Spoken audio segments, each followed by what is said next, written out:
This is a Danger Entertainment podcast. DangerEntertainment.net.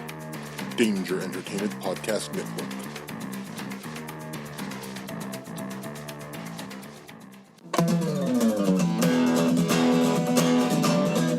Alright.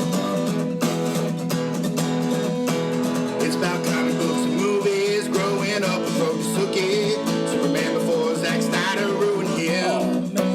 Michael Keaton was the best Batman, while Christian Bale is just deadpan. No one remembers the other ones. Jeff defends Aquaman. Blake's just not listening. What? Jason impersonates Michael Keaton. Some people just want to watch World Buzz. Jeff nails another draft day. Nailed Blake's it. top 5 has 98. I got Jason more. just loves him some Kevin James. Fucking Kevin James. It's the history of bad. It's bad. It's the history of bad. So bad. It's the history of bad ideas. It's the history of bad. Oh, yeah. It's the history of bad. It's the history of bad ideas. Podcast.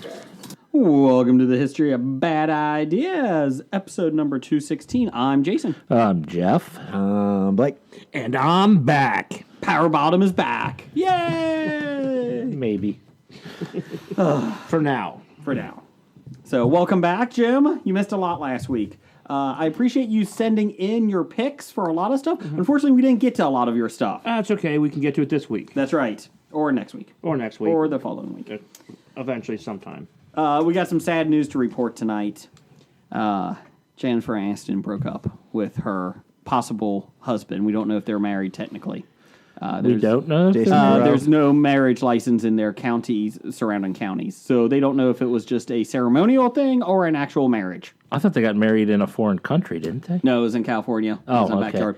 I know it was a secret surprise wedding, but I my feelings for Jennifer Aniston. When is she going to find love, Jeff? I feel bad. Tuesday? How come she can't catch a break? I mean, I know she's worth $100 million, but why can't she catch a break? so you're telling me there's a chance? Do you want that chance? Hell yeah. Hell yeah, I do. No. I'd rather go with Justin. I kind of want to deal with that type of crazy. Is it Justin Trudeau? Is that it? Thoreau. Thoreau, whatever. Yeah, Justin Trudeau is a different person. She couldn't get him away from his writings by the pond. Yes, wait. Justin Thoreau. They're Canadian. Could someone tell me? he's I was the thinking of Thoreau. He's been dead for a while. Maybe to you, but he lives in those pages. That's right. Although all the women say that Justin Trudeau is nice looking man meat. Well, no offense. He doesn't have much competition. You either get Trudeau or you get Trump in the North America. Or you get every other beautiful Canadian man out there, like Ryan Reynolds or Nickel. Craig Nichols. He's taken. Yeah, it's Chad Rose. I mean, there's a lot of them. The two guys at the Pop Culture Cafe. Besotted Geek, apparently. He is sexy. He does have a Riverdale shirt. El Heno. Ooh, he is sexy too. He did win Canadian of the Year. Yeah, he is sexy. So, welcome everybody. We are a history podcast. Not a history podcast. History podcast. History of what? We Pop don't culture. Everything. Insanity. And We are good at getting history wrong and getting corrections, so please feel free to send those yes. If you can answer, people can send in when you think Jennifer Aniston will find love, true love. Let us know, please. When she grows her bangs out. When she stops being weird. in. Or if anybody knows her and can pass my phone number along to her, I'll appreciate it. Good When call. Jason Good C. call. Brown hooks us up to be her fluffer boys. Where is Jason C. Brown? We have not heard from our director. Getting Friend. nominated, thank you. He is nominated director. everywhere. That's right. We are on the cutting edge of pop culture. Just Jason C. Brown, director to the stars. He was nominated for a lot of different comedy films festivals. Imaginary Friends. Yep, so check it out. Also, we had interviews with Matt Hookings and Dom from Winter Ridge, and they just won 2 different awards, too. So I think it's the Hobie effect. Hobie Bump. The Hobie Bump. Hobie Bump. Yes, we're sure of ourselves. So, anything going on, anybody? Well, I'd have to say Congratulations, Jason. I see What's that that? Nickel jumped back in to helping run your hockey team, and you got a tie this week. I got 2 ties. 2 ties, yeah. Yes. 2 ties this week? Yes. Yes. So you now have 3 ties and 31 losses? I had 36 losses. I How think. many 36 wins? losses. Or 33. Zero wins. That's what I want to check on. I still have a better win percentage than the Browns, though. .001. The ties count. For some reason, ties count even though you're not a win. Yes. Your winning percentage is 0 because you've won 0. zero Winning games. percentage is 0. We're Drunk and tied stupid's still. no way to go through life, son. Yes. So I appreciate that. I think we're turning the corner. Turning the corner. After you're mathematically eliminated from the playoffs. That's right. They're just doing this to try and help out the fans in Banff to keep them coming back for more. Now, Jims, you were gone last week because we had to change some things around because I got syphilis. Anything up for you this week? Up, down this week? My up for last week was Ohio college basketball teams, Uh-huh. which this week is my down. Welcome to Ohio. Since there was a big push with Xavier being ranked 4, UC 5, and Ohio State 8, last week those teams proceeded to go 1-6.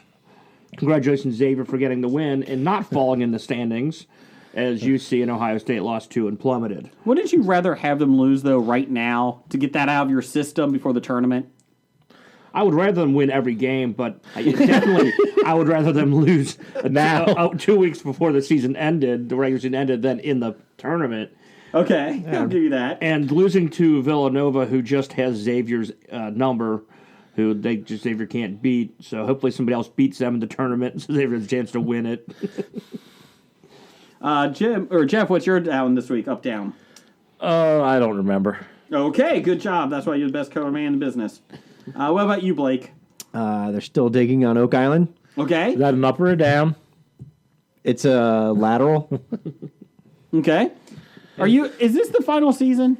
No. Oh, jeez. They're going to milk this for as long as they can. What are you talking about? When people still watch, they'll still show them digging for nothing. Was it Vikings that's the final season? Yes. Okay, I knew something you liked. Yeah. Vikings was good. So, Blake, on Oak Island, have they found anything of significance so far in this season? They found A coin, maybe? An apple? they condoms? found an iron cross. Who planted it there? Probably the producers after Okay. they went to France and looked at the castle and dome where Templars were held prisoners, in which the cross looks eerily like a cross that is etched into the wall, which they're now trying to claim that everything there is Templar related. So we're going to find the Grail, the Ark of the Covenant. Are you sure you're just We're gonna- not playing Assassin's Creed? Are you sure you're not just playing that? No. Okay. We're playing Da Vinci Code. Okay, just checking. Yeah, pretty much. But seriously, good up was I saw A Futile and Stupid Gesture. That was very, very funny. You saw that. I saw it a couple weeks ago, even before we had He the... discussed it on the podcast several weeks ago, and then we had the review. From Pop Culture. That's this week.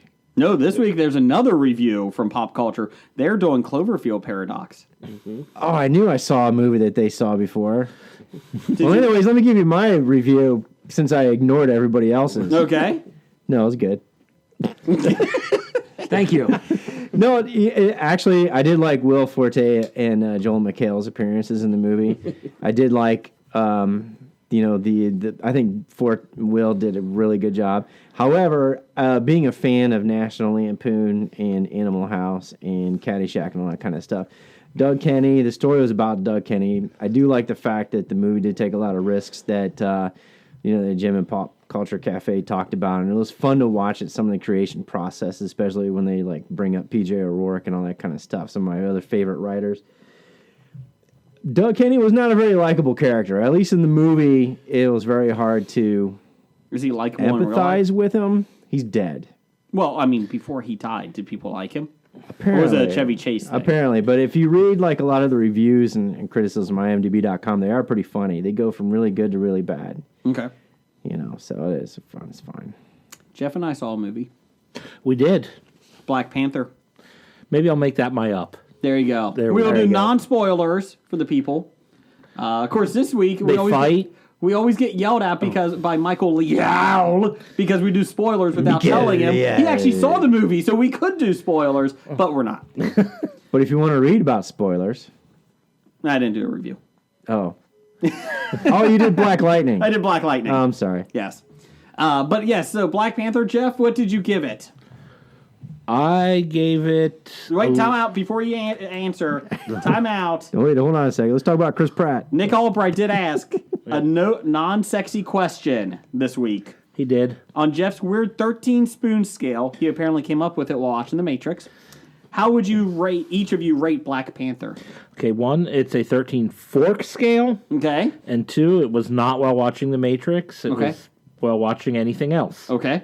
So how many forks? 11 and a half. Wow.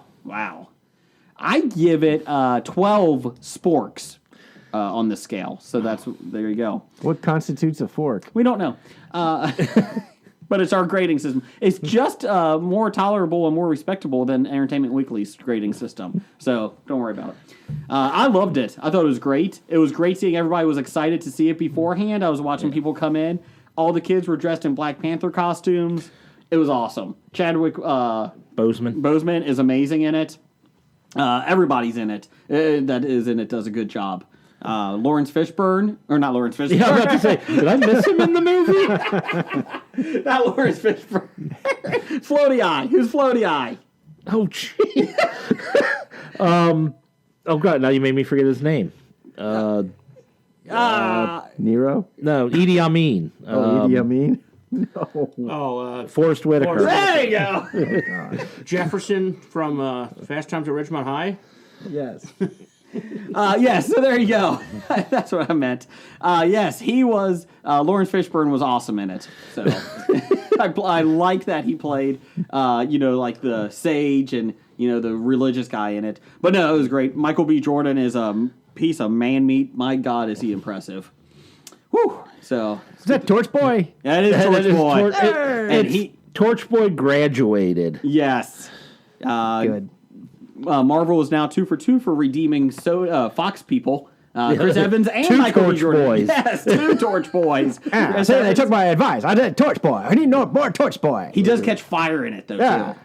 No, he doesn't. No, that's a lie. Link it to the Fantastic Four. Yeah. He plays Killmonger in it, and he's I liked it. It was just good. Go see it. I can't get enough of it. I'm going to go see it again. Yeah, I'm definitely saying it's going to be in my top 3 Marvel cinematic movies. Which one's your first? I think I still like the Avengers, the first Avengers, the best. Okay, I can give you that.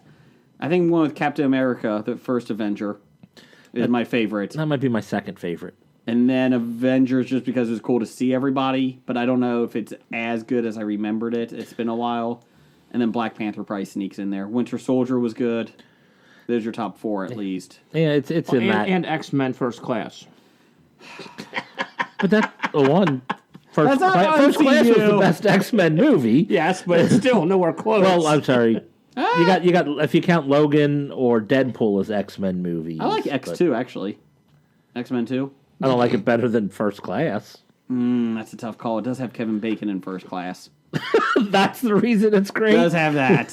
And January Jones plays a hell of a Emma Frost. Yeah, she ruined the movie. If it's not the best, it's because of January Jones. I love the big role that Colossus had in X2. Let me open the wall. Boom. Okay, go. That was it? That's all we're using Colossus for? You fuckers. Thank you, Peter. He was carrying that big television, though, wasn't he? Yeah. He's helping him move Great, furniture. he's a moving guy. What's Colossus' power? He moves. 2 men in a truck. 2 men in a truck. 2 men in a Colossus. Right. No, Colossus in a truck. Colossus. You don't need 2 men when you got Colossus. I don't even think he needs the truck. Well, you only carry one item at a Colossus in a pallet. Why don't they put advertisements on the Incredible Hulk? He's a giant banner. Leave right now. That was on Facebook today. Well, Facebook betrayed us. I chuckled. It was funny. Okay, now next I'll be taking over the role of the host since Jason is getting I'm not kicked the out. host. Get me out. Jason getting kicked out. Did we ever talk about Chris Pratt's Super Bowl ads? No, we did not. No, we didn't. I'm really disappointed we never got around to it. I Chris mean, we always Pratt. talk about his abs, He had some but not his ads. his abs. Did how I he miss just these? yeah, he just showed up in the background. No, the Mick Ultra. He gets Yes. the the actor's call for Mick, and he thinks it's the starring role, but they're like, getting that line is with all the extras. So through all the Mick Ultra scenes, he's an extra, but he's trying to make himself in the center of the Yes. attention. I always thought that was pretty funny. It was clever. It was clever. Oh, sounds like I would have enjoyed it if I saw it. Yeah. Did you watch the Super Bowl? No, he didn't. I tuned in and out. Did you watch the commercials on the Super Bowl instead? I tuned in and out. I didn't turn it on until halfway through the second quarter. So if it was an early commercial, I definitely missed it. Well, good news is that the Patriots lost. Really? Yes. But they cheated. They should have won.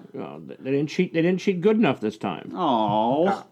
Is that why number one fan Doug has not been back yet? He's still weeping in his sores? He I thought he was still at Disney. He could be. Well, he's he's still weeping at Disney. weeping Sad at the Brady. ticket price increase. Oh, don't even get me started on that shit. For him Why are selling you his surprised? for him not selling his surprised. son, he should actually get a lot of discounts. Yeah, he's now going to have to mortgage his yet to be born children. Well, I think he is actually going to Disney like next month. So he'll give us an update from there too, I'm sure. Let's see, we had a Twitter poll of the week. Which grade would you give the Black Panther movie? We had a good turnout here.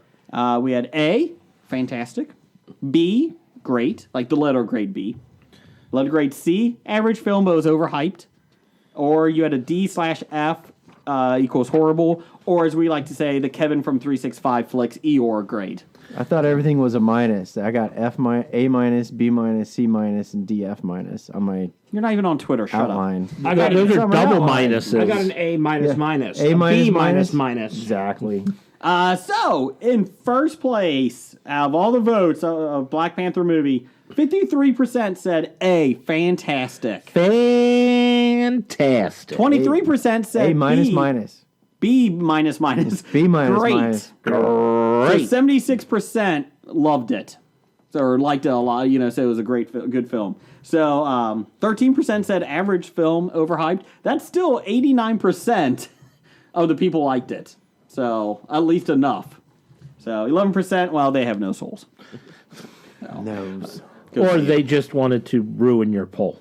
I didn't care what people vote. Just, I want some justification. No, I think for it. people purposely vote. Troll. Yeah, troll. That's the word. Yeah. I did not vote negative against it. And I normally like to argue with what you say, but I haven't seen the movie, so I can't judge. Well, you can't. You're in opin- America. I can't judge your opinion yet. Yeah, of course I can go on social media and just blast everything Sure. without any Just proper read what the knowledge. Russian bots tell you to. Yes. It took 4 days for Black Panther to surpass Justice League in domestic I gross. thought it was 5. No, it was actually came out today. 4. Oh. So there you go. So what do you guys think about they're talking about the trolling on social Were those media? 4 business days or 4 actual days? I think just 4 actual Actual days. days. Actual days because the business they do is on the weekends. I'm just checking. But on the social media, on Twitter and Facebook, the reports of a white gentleman being jumped and beaten up for going to go see Black Panther because that's not his movie. Do you guys see any of that story? Yes, it's fake news. It's 100% fake because the picture was taken from a guy who was beat up in like 2013 in like a completely different thing. Yeah. So you know what that means, people? Don't be idiots. Don't be idiots and actually keep most of your political rants and stuff off of social media because no one cares. And if you read these stories and you think, oh my God, was that real happen? That's hard to believe. Chances are it didn't happen. Yeah. So check your sources. Do some homework. Yeah. I enjoy the fact that there's an African American superhero. I think it's really great. I think it's super. Actually, he's not African American. Well, he's just African. African. Well, it's something for the African American culture and superhero Marvel universe. Okay. God, why do you gotta politicize everything? I didn't. No, but that's my big thing is I'm just so sick of everybody politicizing everything. Just enjoy it for what it is. It's a fun great movie. And it's With where It's a movie that takes place from a guy from Africa. So, yes, most of the characters should be black and African. That makes perfect sense. The lack of white people in it, it's fine with me. And they are two Tolkien white guys. But bump. But I know. Did you make that joke last week? I don't know. I saw it on the memes. I think after I heard you say it, then I saw it like everybody was memeing it up and whatnot. I'm like, it's not funny anymore. It's good. But you know what? We did jump over the Olympic update. Oh yeah, Olympic update. Yeah, let's start with what everybody likes: French boobs. French ice standard wardrobe issue. Yes, I at first, her wardrobe, this ice skating dance pair, skating dancing pair or whatever. Wardrobe malfunction seconds into the routine. Coincidence or French? Well, I heard ended up getting good scores, so it didn't hurt their performance. Yeah, huh? I think it has to do with waning viewership on the Olympics. That no one really cares. They need to spice it up a little bit. So they had these two to go out there. They probably asked a bunch of people, and this woman agreed to do it. And she's French. What a French thing to do, don't you think? Exactly why she would agree to do it. Exactly. She's French. Yeah. So I think there's the real scandal of the Olympics. So the question is, did she fix the wardrobe malfunction, or did it stay throughout the entire routine? They were struggling to keep it up through the entire routine. But, I mean, not that there's any pictures out there of the left breast, but there is, if you go to look. I mean, I didn't go look, but there is. You hear. I hear. That's what I said. Yeah, that's what I heard. How did her left breast compare to that of Remy LaCroix's? All breasts are nice. Even mine? Huh? Was it? Is it even mine? Yeah, even Yes. yours too. Oh, When you thank you. shave your chest. Okay. Only when it's shaved, though? Next Olympic update, the women's Olympic slope style skier with no tricks gaming the system. American skiing for Hungary, was it? Yes. What is great about it is she would go down the half pipe and would perform no tricks whatsoever. She would go up, come down. Yes, and what she had learned is that you can game the system, because if you go and you do no tricks and you stay on your feet, you can actually score higher than actual competitors that are trying to do tricks and fall. Yeah, if you fall, it's worse than doing no tricks. Yeah, apparently this is her second Winter Olympics doing this for a different country, I think. And the Seriously? The Olympic Committee is looking at changing the rules so as to keep this from happening again in the future. Oh, they will. They changed the rules after Eddie the Eagle, so Yeah. people like him couldn't make the Olympics anymore. Yes. Yeah, what I hear, they read that you only had to get in the top 30 in so many qualifying events. So she would go to all the minor ones that only had 12 people signed up for, and beat out the people who fell. And Yeah. But she claims she does it to bring attention to the sport and try and get people interested to it's actually working. do real tricks. We're talking about it. And we're talking about it. But what we should be talking about is men's slope style skiers, and the local product guy from Indiana gets Bronze. silver this year. Took bronze 4 years ago, silver this year. Oh, So in 4 years, he'll get gold. That's what we're assuming. that's how it works, right? What you want Yeah. to see is continual improvement. Uh-huh. He's on pace for that. That's good. I know you guys were talking about, well, I had to step away for a second, Yes. about the American skier for Hungary. Yes. The best part is that if you watch the video, I was telling Blake this off air, the announcers for it. Yeah. And they're like, hey, here she goes. Down the first thing, and she doesn't do much, she just goes up and down. They're like, well, she must not have gotten the correct speed on that one. Here she goes trying to correct it. Okay, she didn't get the height she wanted it. So the announcers had absolutely no prep and didn't know this was Not coming. much. I think by the end they knew it, but then afterwards, they were showing the replay, and she obviously got an inch off the ground. Yeah. And they're like, she just didn't get the height there. Didn't get the, This her is height was about my vertical. this is just proving that the announcers on NBC and most sports announcers have no idea what they're talking about. Chris Collinsworth does. They hit it. He hit it back. You Chris know, Collinsworth on Wimbledon. Yeah, but I find this very funny because again, Hobie is on the cutting edge of the zeitgeist, because we did do our Hobie Winter Olympic events last week, and I did say I would do the slope style through the tube and just ski right down the middle. So once again, we're on the cutting edge. We are. We're leading the world in culture. That's right. And the next thing on the Olympic update, the Russian curler fails a doping test. Yeah, Because everybody knows that you need your steroids and your PEDs, human growth hormones, to compete in curling. I don't want to take anything away from curlers because they are at the top of their game competing in the Olympics. They beat everybody else to be there, but And aren't you required to like drink a beer or two before you start? you should be. And every time you throw it.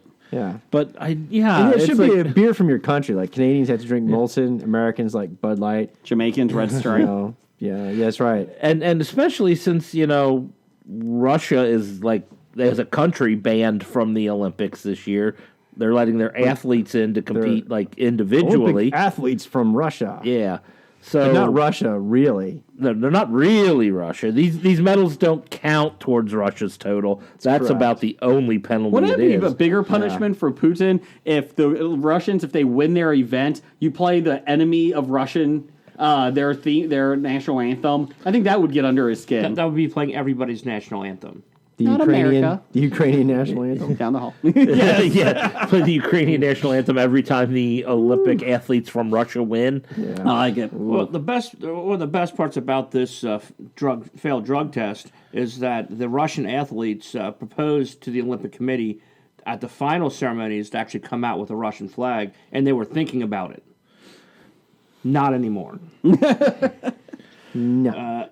Another Olympic tidbit, how about the bobsled, two-man bobsled tie Yes. Oh, I didn't hear about between this. Canada and Germany? That was They awesome. do 2 runs, and they both tied. You added them together. You add them at both the together? exact same time. And who was it? Canada went second, and the Germany team was out there applauding them. Canada went second, and they finished, and the German guy was the first guy on the track up there jumping up and celebrating with them. Was this the German team whose bobsled flipped and they still as they crossed placed? the finish line?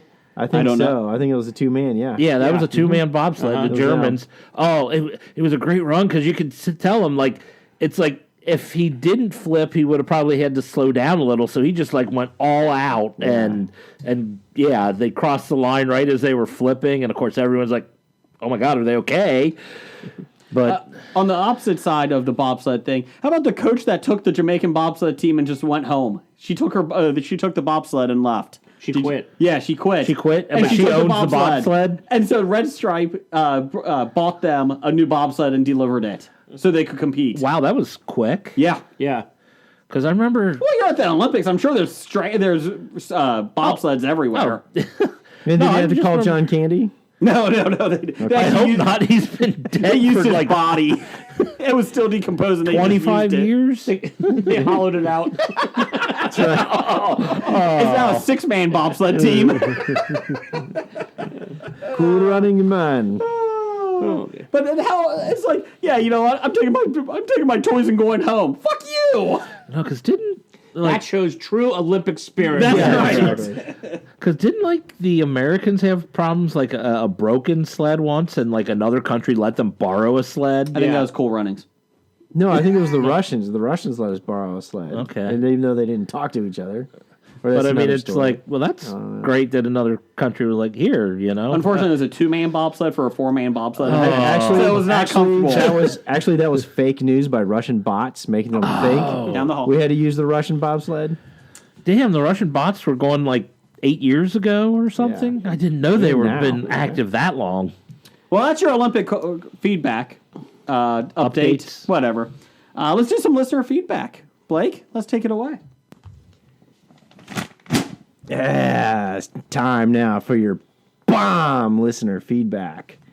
Brought to you this week by AutoTune.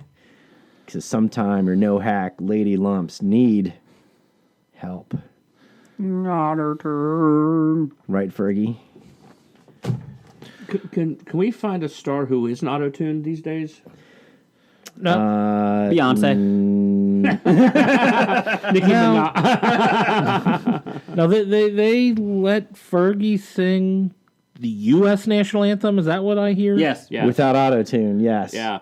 But she's Canadian. She shouldn't be allowed to sing our national But anthem. she sounded like Marilyn Monroe singing to JFK. She is from Toronto, right? I'm Yes. thinking Yes. of the right Yes. Fergie. Yeah. Okay. No, that's the Duchess of Duchess Fergie. I don't think it's as bad as everybody made it out to be, but there were parts that were really, But she owned really it. hard to listen to. She came out and said afterwards, I decided to take a chance. It didn't work. I admit, her taking a chance, It's I give her credit for that. auto-tuning it and better than letting But Roseanne do it. Maybe sometimes you just lip sync.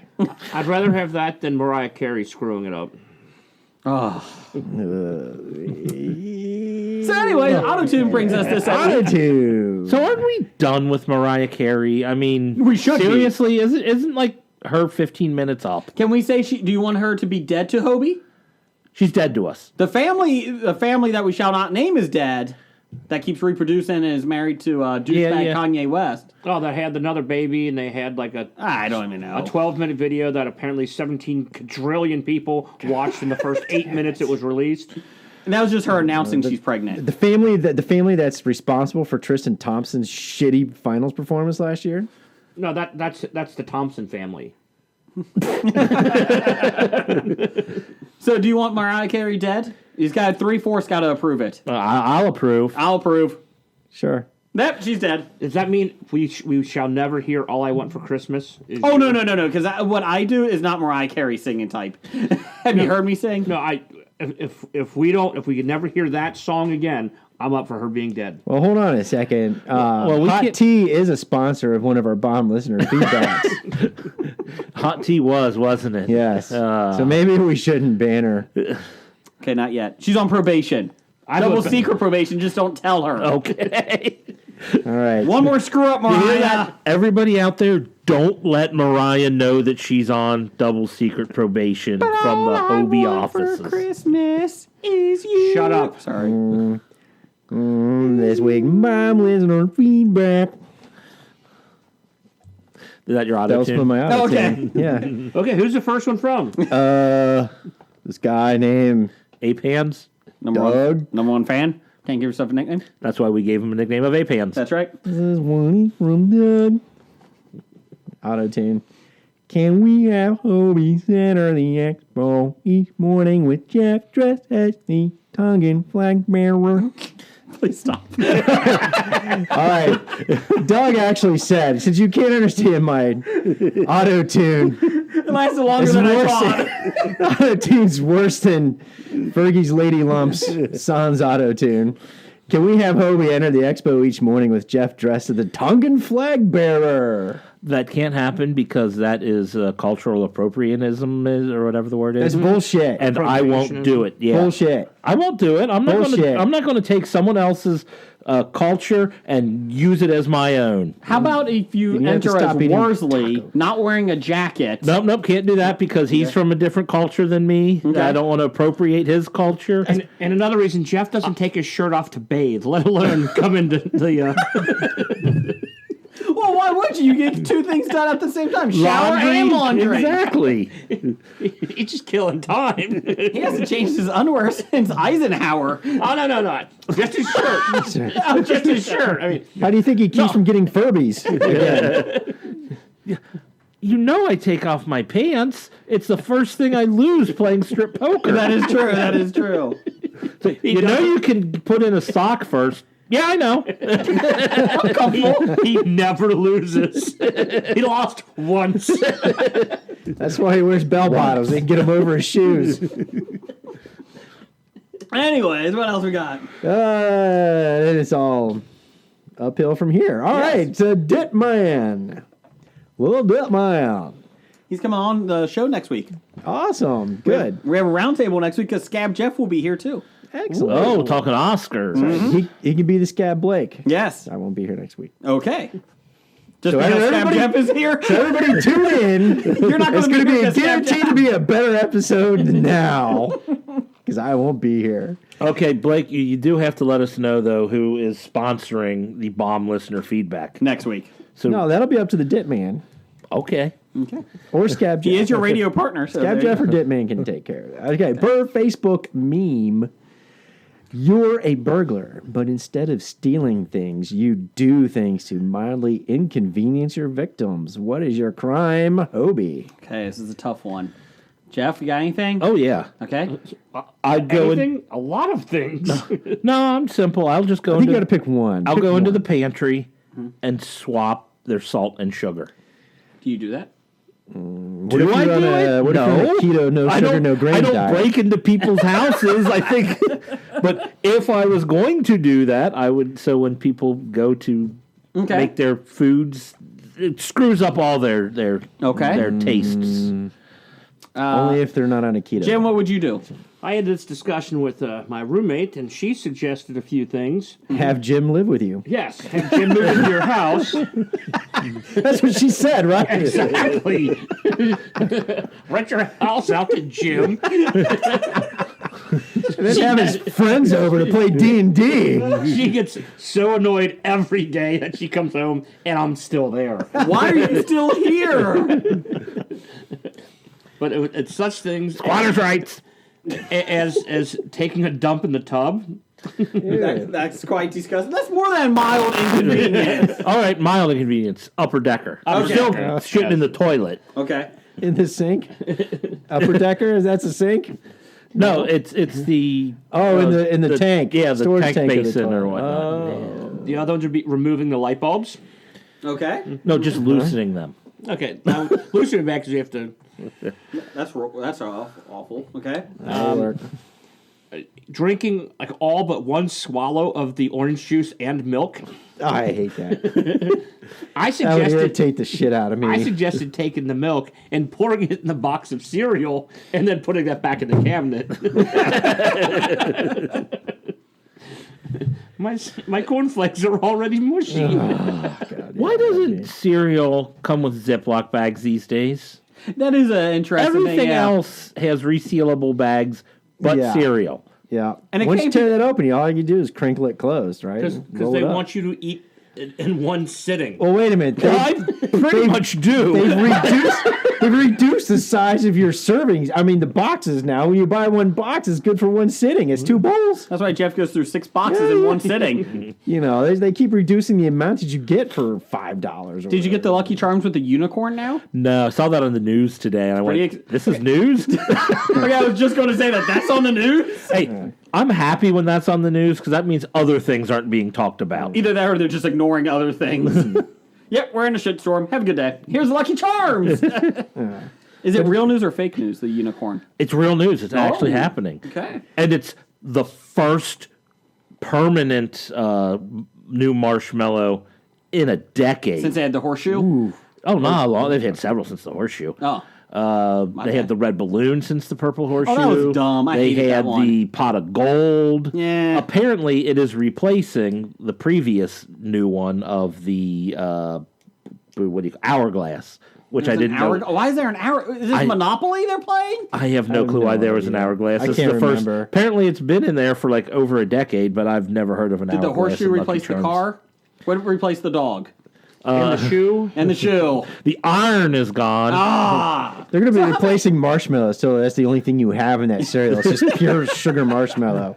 I would eat that. And then they would say part of a daily breakfast. I would didn't- actually. The didn't they- marshmallow is my least favorite part of Lucky Charms. Well, then we should get a box and we can split it. 2 boxes, so you'll have a full box each after you separate the marshmallows from But the we can't non-marshmallows. ziplock the bags shut. Damn it. But the commercial says it's part of a balanced breakfast, along with the grapefruit, milk, orange juice, Yeah. toast, eggs. Yeah, and everything else balances it, and you got a bowl of sugar. That's right. And Kellogg's, cornflake non-masturbatory theory. Stop it. Can I go on a tangent? No. You don't remember the reason cornflakes was Yes. invented? Yes, we know. We saw the movie. Okay. There you go. Just stop. Stop it. Adolescent boys for masturbating. Anyways. All right. Okay, Look it up. I'm dead serious. Look it up. My last annoyance, instead of committing a crime, would be putting like food or clothing dye in the wash machine. Oh. Just a little bit of it. I'm going to go with Replacing Tide Pods with actual icy freezies. the icy. I replaced all the Oreos with Tide Pods. Moving on. Blake, what would be your thing? I would remove all the toilet paper and tissues from the house. And replace it with paper towels? No. Make them wipe with their No hands. paper towels. Oh, No nothing to tissues. wipe No with. toilet paper. here, That's right. kitty. What's more shockingly scary, frightful than realizing you're out of toilet paper? And there's none left. Why does our cat And this now have is- stripes? Oh, It's like the boo. joke about a bear and a rabbit are both shitting in the woods, and the bear looks at him and goes, "Hey, rabbit, does shit stick to your fur?" He's like, "Nope." So he picked him up and wiped. Oh, but the giant banner is a bad one. Yes. Okay. Exactly. Yeah. My annoyance is I would take something that my wife would agree with me on. Annoys the shit out of her is I'd leave socks everywhere. I just would leave them throughout the house. I think that would annoy people. Or I know You better. do that? Yeah. No, in your own home? Yeah. As anal as you are about everything, you Yeah, will just I- leave socks laying around? Yeah, that is the one thing I just really. I'm pretty much a clean freak, but I'm like, oh yeah, there's my socks from like 6 days ago. Even my kids have gotten to the point like, Dad, you're leaving socks here. Okay, the question was hypothetical, and what would you do? What if you already have done something, like broken into somebody's house when they're on vacation, and put little mini nutcrackers hidden all over the house for the person who's afraid of nutcracker to find them? Fucking hate you guys. We didn't actually break into the house. He gave us the code. There's still 3 here. There's still 3 that haven't been found. Is this the reason why I haven't slept in years? Yes. Okay, moving on. What else you got? Don't give the Now brothers your house security code. It wasn't even me or Jeff. It was Carolyn. Your sister. What else you got? Next one's from Dev. When can we expect Hobie to release the design for I went to the Cincinnati Comic Expo and all I got was drunk in the Hobie Green Room t-shirts? Jeff, can you make those? Suppose I got to work on that. Seriously, can you make those? Because we will have some. Okay. you I go. mean, it's not going to be a difficult design. All I'm going to do is type those words out Okay. onto a blank sheet. What if? What color is it gonna hold be? on. What if a fan would send us a design in? There you go. Send us a design. If People. you could give us a better design than just those The words letters typed on the across front. the front of a shirt, Is it on Comic Sans, Scariff? I would put it in Comic Sans. Okay. Okay. How about Wingdings? Well, you couldn't read it then. If you're good enough. Yeah, we're not No. good enough. How about any emojis? I would no, and I definitely would not put it in papyrus. I know you really hate I papaya. hate that font. Oh well, I like it serves Cambria. it serves one purpose, and if you're doing something like making something look ancient Egyptian-y, then that's fine. Hence the reason it's called papyrus. Exactly. Okay. But if you're doing it as your logo for edible arrangements, no, it looks stupid. This episode is sponsored by Edible Arrangements. When you need bad fruit delivered to your wife. Bad fruit covered in chocolate. Hey, that peach has mold on it. Put some chocolate on it. You're fine. Now it's good fruit. Edible arrangements. Speaking of Comic Expo real quick, we got a couple quick things here. Jamie Lannister is coming to the Comic Expo. Nicola Coster-Waldau. They just started announcing on Cincinnati Comic Expo. Yeah, the star of the Egyptian Gods movie. Gods of Egypt, yes. And Game of See, Thrones. that can be written in papyrus. Not Avatar. Unfortunately, there was no script that was written anything. Did you guys? I suppose it's old news, but the Saturday Night Live skit. I suppose it was the beginning of the season. They had the guy who was upset at the Avatar Yes, logo being written in. Yes. But why is it? I thought I was over this, and then I saw Avatar again. Yes, so there you go. He is showing up. It's the first one, I believe, east of the Mississippi River this year, so that's good. He's only done one other, I'm sorry, of all time, he's only done one other expo comic convention in America that I know of. So that's great. Also, I heard the reason is that he heard that Hobie was going to be here yes, and that is why he is showing up. because we are big in England. We are big. We are Or very big. Croatia. Because we're on nerdly.co.uk. Also, Kobe Smulders from How I Met Your Mother, Avengers, tons of other stuff. Slam and Salmon, didn't you say? Yeah, she was in a Slam. She will be there. I just this weekend started watching a Netflix original television show, Friends from College. How was that? I wished it was better. That's what every review I've seen has said. I mean, It should be better. I like the idea and I like the cast, but it just feels like not a whole lot of laughs, and I think they were kind of trying to advertise it as a comedy. It feels really forced. Yeah. I've heard everybody say that it's supposed to be. It should be better. I got to 2 episodes, and I got through 3. okay. And finally, Thomas Grummett was announced yesterday. He is the artist for Robin and the Adventures of Superman. Superman, he did some Batman back in the 90s. I have a ton of his books. You want to get some signed? I am actually. I'm excited. He drew Timothy Drake, Robin, like I always picture him now. Oh, so he's your go-to picture of that character. So I'm excited about that. We're also on nerdly.co.uk.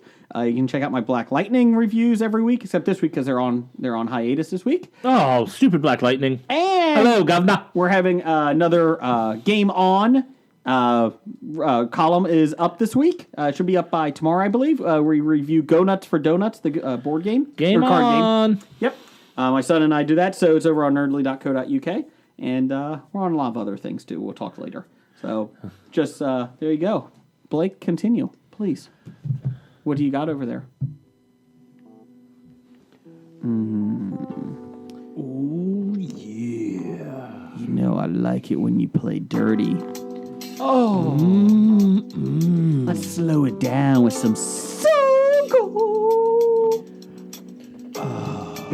So Glow. Oh, that's what you were singing. I thought it was Soko. I'm like, what? Sudoku? We're drinking Soko. And playing Sudoku. Yeah. I like to Sudoku you.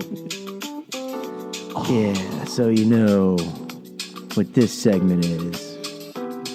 All I want for Christmas It's Nick.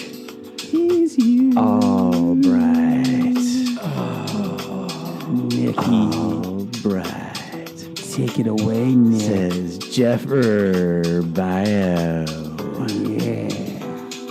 If you had to put one In the hole. of the 3 Hobie core members in charge of Nicole Eggert's Charles in Charge character, Of our days and nights. Jamie Powell, who would be and why? Just Sudoku'd on your face. That was Erotic Lounge I've and given Luxury this- Chill Out Collection Volume 1 on YouTube. I got collection 2. I've given this some thought, and I would pick Blake. Oh, Ooh, and why? Because Blake has experience in raising teenage girls, so he would be best suited to handle a Jamie Powell of the world. Are you saying I'd probably get in trouble for trying to date her? Maybe. Only in 48 states. Mississippi and Alabama do not count. They got it. The girls have to be within 18 years of me, I think. 22, You know maybe. what? Jim might be the best suited. Ask Roy Moore. Yeah, I was going to say, he's been in Roy Moore's traffic court on Nickelodeon a lot. you could run for office. Roy Moore's sex traffic court. It's a shame he went away, didn't it? No. No, not at all. It's actually a pretty good thing. I'm still here, guys. Hi, I'm Kevin Spacey. I'm still here. Can I be in Man of Steel 2? No. I made it a good Lex Luthor. You could be Superman Returns too. I got Cal Penn. He's my big thug. That's all I got. Everybody else. Moving on from Bob. So, is Venom ever going to show up in a Venom trailer? He did show up. He was in a little glass container. You're right. The symbiote, well, they did show it. That was it. He was a little piece of slime. Rumor is Woody Harrelson is playing Carnage. He will not be in this film, but he will be. Yay! Thanks, No, rumor. he has a cameo. The rumor is that Brock is in jail and Woody Harrelson is next to him. I think the bad guys for Venom. I have no So is that inside all knowledge. Carnage is just the Venom An symbiote jumping onto somebody else? Yeah, it's an Or- offspring. Something And- kind of like the Blob. Yeah, but it took over Cletus Cassidy, Carnage, because he's a serial killer and is just an evil man, and so that's why it took over that personality even more.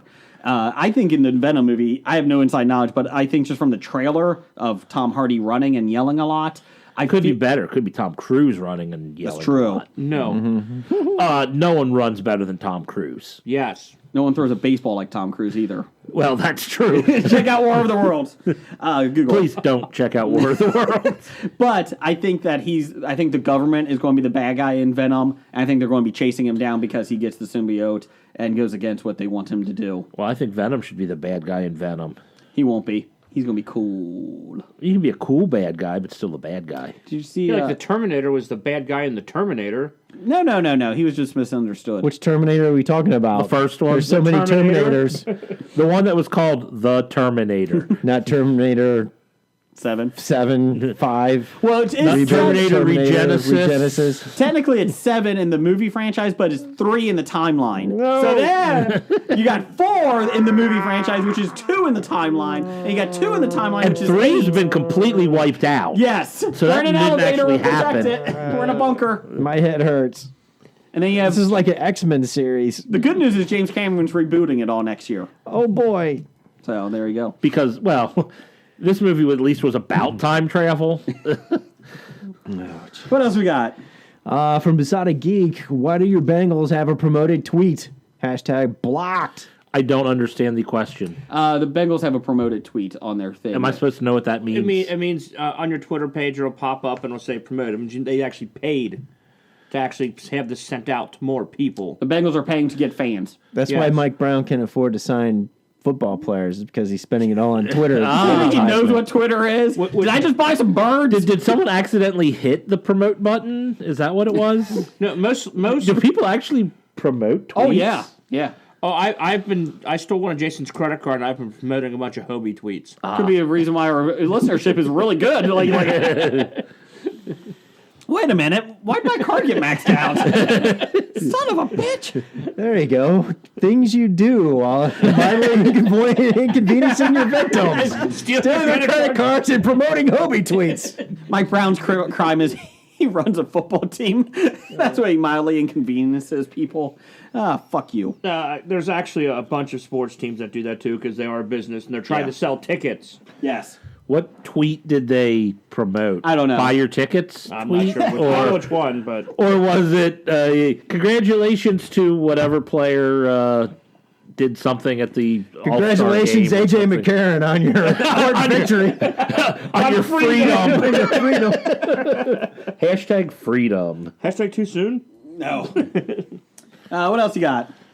Listener reviews. We do. Pop Culture Cafe sent in a review for us for Cloverfield. Jim, wait a minute, hold on. Before you do this, Jim, do you have a promoted tweet from the Bengals? No, not from the Bengals. It took me all of 3 tweets to my timeline to find the first promoted tweet, which is from Lower My Bills at Lower My Bills. Do you think people click on that? Well, yeah, okay, I see that crap, but I haven't seen like real things. I mean, Lower My Bills is just some skeezy people trying to get innocent internet users to click on their stuff and take advantage of them. 10 tweets later, Sprint Business at Sprint Business, a promoted tweet. Good news is this review is promoted by Lower My Bills. Go to my lowermybills.com and make sure you have your Social Security and credit card with you. 8 tweets later, Olympic Channel at Olympic Channel, promoted tweet by Bridgestone Tires. Oh, well, Olympic Channel, you disappoint me. Hey, congratulations. If you're listening, you just won the Hobie Prize. Send your social security number, bank account, and full name to Jason. At hobiepod@gmail.com. 8 Please more don't do that. tweets later, Alfa Romeo USA at Alfa Romeo USA, promoted tweet. Well, yeah, that's an ad, essentially. So you're pretty much saying that the Bengals are advertising. Yes. Yes. That's odd because on my Twitter I keep having KY Jelly being promoted on mine. Is it weird? Haven't bought that in ages. Also got a Viagra one. I feel sorry for your wife. Well, for many reasons. Oh, good times. We're married now. You don't actually have to enjoy sex. That's how you stay married. You enjoy it. So you don't buy KY anymore. They make that It's pleasurable his and for him and her. Hers and hers. Yes. And There you go. I'm breaking in and replacing your KY jelly with your hot, icy Gorilla hot. Glue? it is his and hers. And then the next promoted tweet 10 later was the NBA. Well, moving on. Let's see what the Pop Culture Cafe has for us. Hey everyone, it is John And Scott. from the Pulp Culture Cafe, again bringing you another review for the guys at Hobie. They didn't like when I said girls.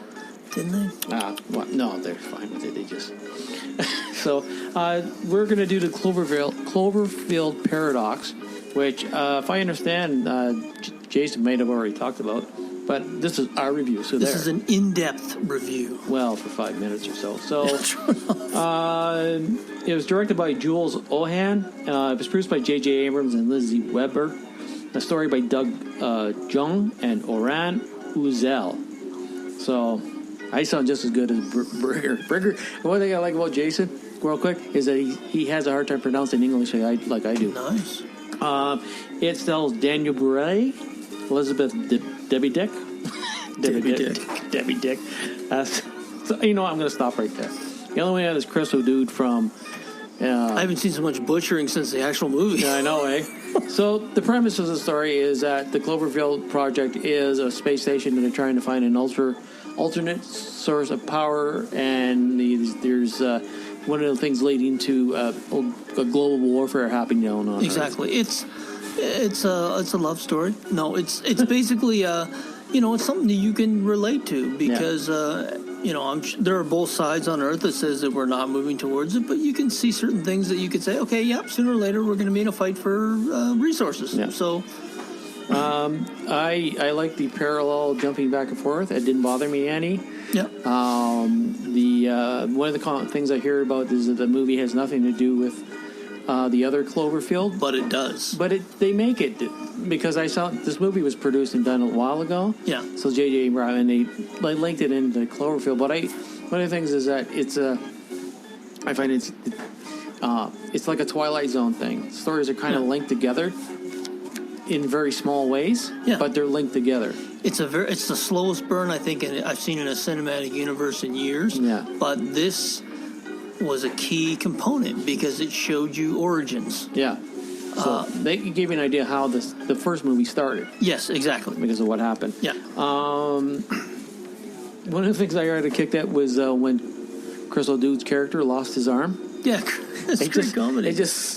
That maybe is one thing people have a problem with is that it's supposed to be a serious movie, but it has when he's on there, it's light overtones. Yeah, when I saw he was cast in this, because of course, the way it was set up, it dropped that night, and I didn't know anything about the cast. When I saw he was cast in it, I said, okay, we're going to get some funny stuff out of him, and it was not campy, and that's a big thing you've got to watch out for when you're trying to have a serious film. Is sometimes the camp can look out of place. But he actually worked it really well. It was like a very satirical, dark humor.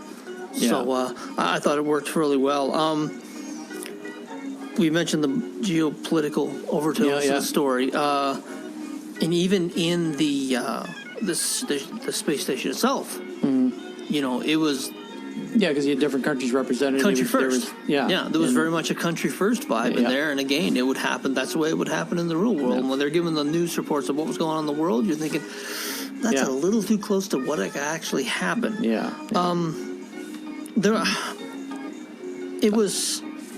It almost felt that they took a lot of ideas from comics. Multiverses. Yeah, the parallel universe. That kind of stuff. It was done well, though. No. It was very, very well done. They kind of, the reactions to some of the things that happened in that film, when they're thrown off course, for instance, and I won't go any further, they were just thrown off course. And the reactions of the crew, the expressions on their face was just horror, like, oh my God. This can't be happening. This can't be happening. That's what I mean. It wasn't a superhero universe, but they took a lot of those events that could happen and put a human face on it. Like, all of a sudden, if you just you know, you and I here, if we just appeared someplace else, we'd be like, oh my God, it'd be panic, stark terror. You'd be going pretty crazy. I like how the one character that was from the other universe was found in the wall. Exactly, yeah. So. But that's one of the problems I did have with this film, because I'm thinking, you were just found in a very precarious position. You had serious injuries, and You survived. And a couple of days later, you're running around relatively healthy. Yeah. So I was thinking that's a hell of a med bay you've got there. I like the acting part where they talked about what might have been. That was some very powerful emotional acting. When, you know, I without giving too much away, everyone's thought about the path not taken. Yeah. Well, this explores the path not taken, that you could do a do-over, take a mulligan on life. Yeah. And I really enjoyed that aspect of it. The acting was great. I didn't actually know. I knew 2 or 3 of the actors. Hadn't seen the rest of them. All of them just great, strong character actors. So if you have the ending was cool. That was a beautiful hook. Yeah. And that got me hooked on Cloverfield all over again. Thinking, I didn't see it coming. And I think it worked really well. I took it in on its own because I only watched the first Cloverfield. I didn't watch the second one. Watch the second one. It's good. So anyways, but overall... Oh, great. Yeah. I did have some problems, as I said. I did have some problems with some of the writing, and there were a few, like I mentioned, with the uncanny healing abilities. But other than that, it was much better than I thought it was going to be. And even the ground scenes were great. I thought it was shot beautifully. The space station, beautiful. Yeah, okay. So we recommend it, right? Absolutely. I recommend it. Yeah, we liked it. So that's a review of the Cloverfield Project. We'll do a few more if the guys at Hobie want us to. Until then, you can find us on iTunes and Stitchers and all the other places. And I'll turn it back to the guys at Hobie. Thanks. Take care. What was that? Well, thank you, fellas. And you're always welcome to send us reviews of movies and things. Not sex toys. If you want to, you can. We might not play it. They had a different opinion on Cloverfield than we did. It's okay. I did like Paradox. Debbie Double Dick in it though. That was nice. Double Dick? Whatever her name was. So yes, thank you guys. Check out Pop Culture Cafe. They're good friends. We've been with them for a long time, so check them out. But we're not like with them. Like it's not exclusive. That's true. We have a lot. We're a podcast slut. Jason still likes them though.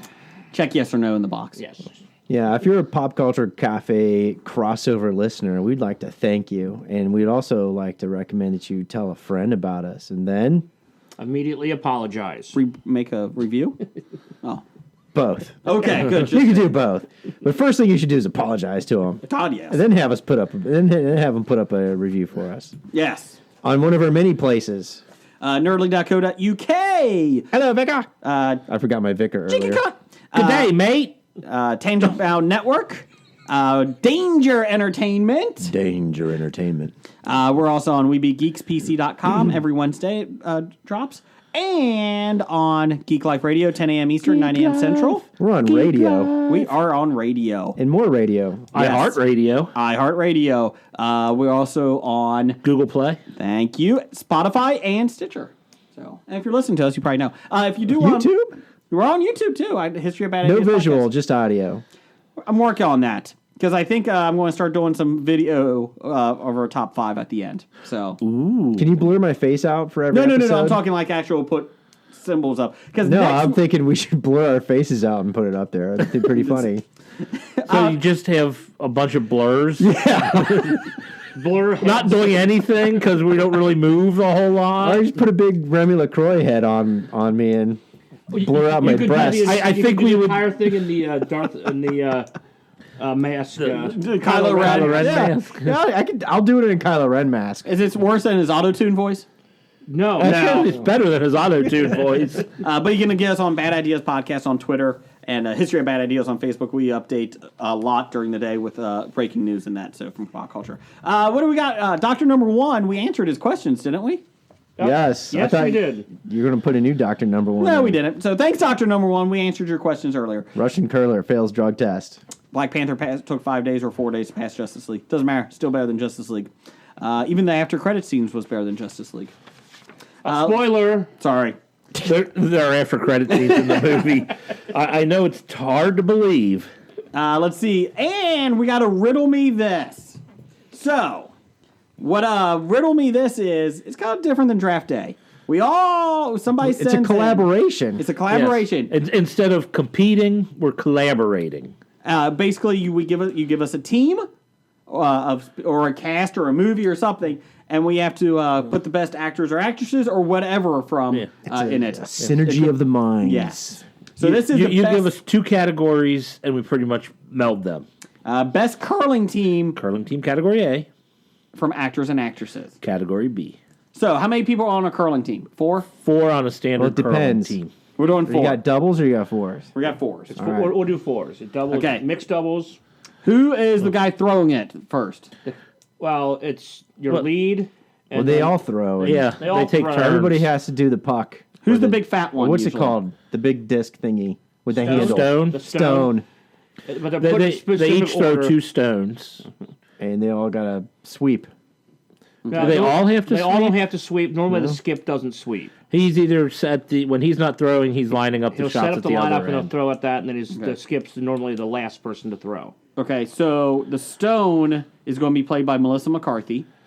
So we're going to I didn't toss even her know down. we. Wow. I would have. I'd be afraid our stone would shit in a sink though if we. Well, you did would have that. the stain going straight down, so you would know what type of a move it could. Okay, fine. We'll just do a regular stone. So Jim, you start. I thought we were doing peoples, not the stones. Oh, sorry, my Yeah, bad. the team, not the equipment. Yeah. The broom is being played by. I have to completely redo my list. Hazel.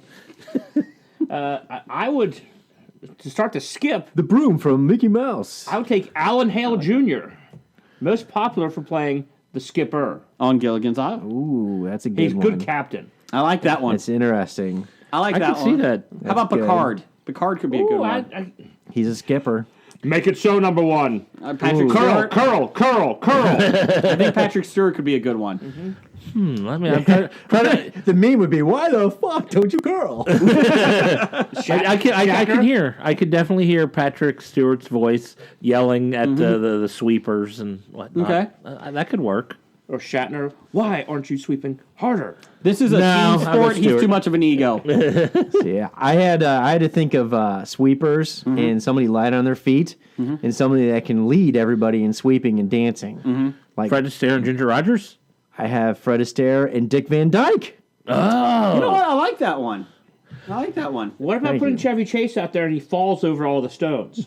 I think you would get disqualified. That would probably be a bad thing. Fall over the opponent's stones. And knock But all the brooms over. Dick Van Dyke did trip over that stool half the time. Yes. That He ottoman. could do that chimney. Chim. Yeah, but then he would come with a terrible English accent. How about Dick Van Dyke and Jerry Van Dyke? No. Only one Van Dyke allowed. Breath of Silence? Yeah, Jerry Van Dyke.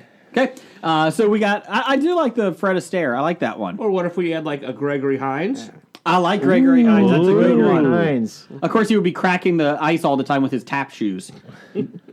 But Davion Glover? Crispin Glover? Donald Glover. You got Lando Calrissian out there. Donald Glover in gloves. Okay, so I'm going Fred Astaire. I like that Yeah, one. Fred Astaire's in. I like Gregory Hines. What about Dick Van Dyke? No, No? Gregory Hines, because Dick Van Dyke falls, and you wouldn't let me have Jerry Van Dyke. So all right. I'm going for Fred. So Fred we'll stick Astaire with Fred Astaire because you know he can handle himself with some good. and good Gregory ones. Hines. Gregory Hines. Gregory Hines, I'm fine Jim? with Gregory I can Hines. go Gregory Okay, Hines. 3 out of 4. Sorry, Blake. Only one tap shoe though. That's Okay. the one he can glide on. The other one's got to be a regular shoe. Well, who's the captain, Picard or Hale? That's a tough one. Patrick Stewart. Patrick or- Stewart or Patrick Stewart or Alan Hale?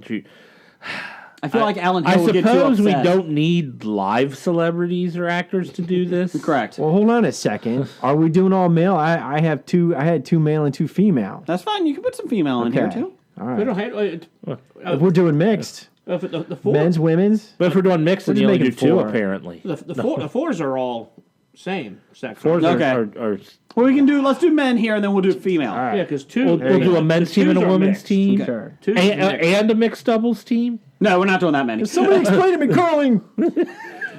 So we got Alan Damn it, I've been Hale or watching it all Picard. week. I'll give you Alan Hale. I still don't understand how they score. So we got Alan Hale, Fred Closest Astaire, to and Gregory the Hines. middle. And what's the last part? What's the last person? It'd be like the number 2, like the second, the second last person to throw the stone. Okay, how about number 2 from Austin Powers? Robert. Number 2. Robert Wagner. And he's good at throwing stuff. Rob Lowe. Or Rob Lowe. It's Natalie Wood. He's good at I vote throwing Rob stuff. Lowe. I vote Rob Lowe playing young number 2. I'm telling you, Robert like- Wagner. He knows how to do it. Yeah, that's the problem. Is Robert Wagner will end up in jail before we get that. I don't think that's happening. Hold on a second. Or we can have them alternate during the course of the game. or the Depending on if match. it's a flashback or That's not. right. I like it. I like that. You like that? The first four First ends. 4 are Robert Wagner. The last 4 are the... So we got Rob Lowe and Robert right. Wagner. There's your team. There's your team. That's a good one. Okay, we can do a quick female team then. I was thinking brooms. What better broom person with magic, with the twinkle of their nose, Copperfield? to manipulate the stone would be Elizabeth Montgomery. I can live. I like that. From Bewitched. I Okay. second Elizabeth Yes. Montgomery. I was Yeah. thinking if we're talking brooms though, you got oh crap, what's her name? Martha Stewart. No, I was going to say Katniss Everdeen. Ooh, Jennifer Katniss. Lawrence? Jennifer Lawrence. Jennifer because Lawrence. Vote for that. She But was she in the has movie to wear- Joy. That's right, and she has to wear that plunging neckline dress she was in this week. I didn't see it, Wow, curling. But she created a new broom in the movie Joy So we're and not- revolutionized the broom That'll world. work. But she does fall down. Yeah, but it's Jennifer In, Lawrence. in Joy. No, walking up to collect her Oh, best well, actress. she award. won't be wearing a big long dress while curling. So we got How's Elizabeth that? Montgomery and Jennifer Lawrence. Yeah, and I was thinking somebody else. For the broom action, what you need is somebody that's good on getting down on their knees for like the stone and getting up on their knees and getting up on their knees and getting up. Remy And the two- LaCroix. and the two-handed action back and forth. Monica Lewinsky. Yes, it's Remy LaCroix. Did you read my notes? No, we read your mind. We've been with you for 200 episodes. So now we need a skip. I'll go with Martha Stewart because she kind of makes sure everybody knows how to sweep their house. And she could have Snoop Dogg play her in. Is she considered an actress? Because it was actress. She was on 2. Has she ever played anyone other than herself? Is she credited in a TV show Yes, or a movie? the 2 girls, 2 broke girls. Two She's Broke been Girls? in. A recurring is role. she in as Martha Stewart? Yes. See, playing yourself doesn't count. Okay. But it's 2 broke girls. That doesn't count. No, that's true. That's true. So she's out. Okay. Damn it, we How gotta about the replace. captain could be the female captain from Star Trek? Janeway. Yeah. Catherine Janeway? I'm going with Catherine Janeway. You didn't give me Picard, give me this. But what I'm gonna let experience you does she have have with Picard. brooms? Nothing, but she's a captain. What type of experience does Alan Hale have with brooms? He's a skipper. And he makes stuff out of coconuts because the Fine. professor gave it to him. How about just to make it even? How about Natalie Wood? No. No. How about Don Wells? Marianne? Yes. God, Is she like the only one still alive?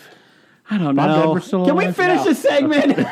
I mean, who would be the female captain on our curling team? Uh-oh, we're in trouble here.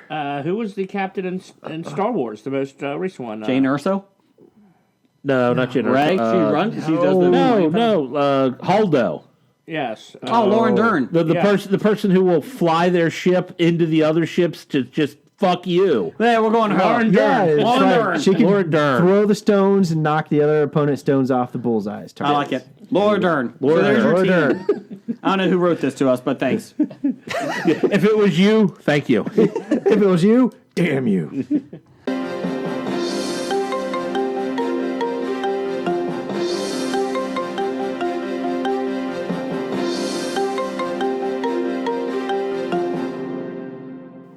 This is your third take.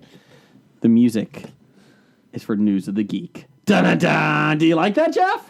It is much better music than we've used for the last month. Okay, that's good. Breaking news. Ooh, not even on the outline? Magnum P.I., the reboot. Is dead. No. CBS has cast the lead. No, Magnum P.I., Johnny Weir. not Matthew McConaughey. Jay Hernandez. Who? Remember him? Yeah, wasn't he in Suicide Squad? Yes, he was also Antonio on Hang Time, if you remember that bad TV show. Nope. What? I'll show you. He was in Swim Fan. So there you go, just to let you know.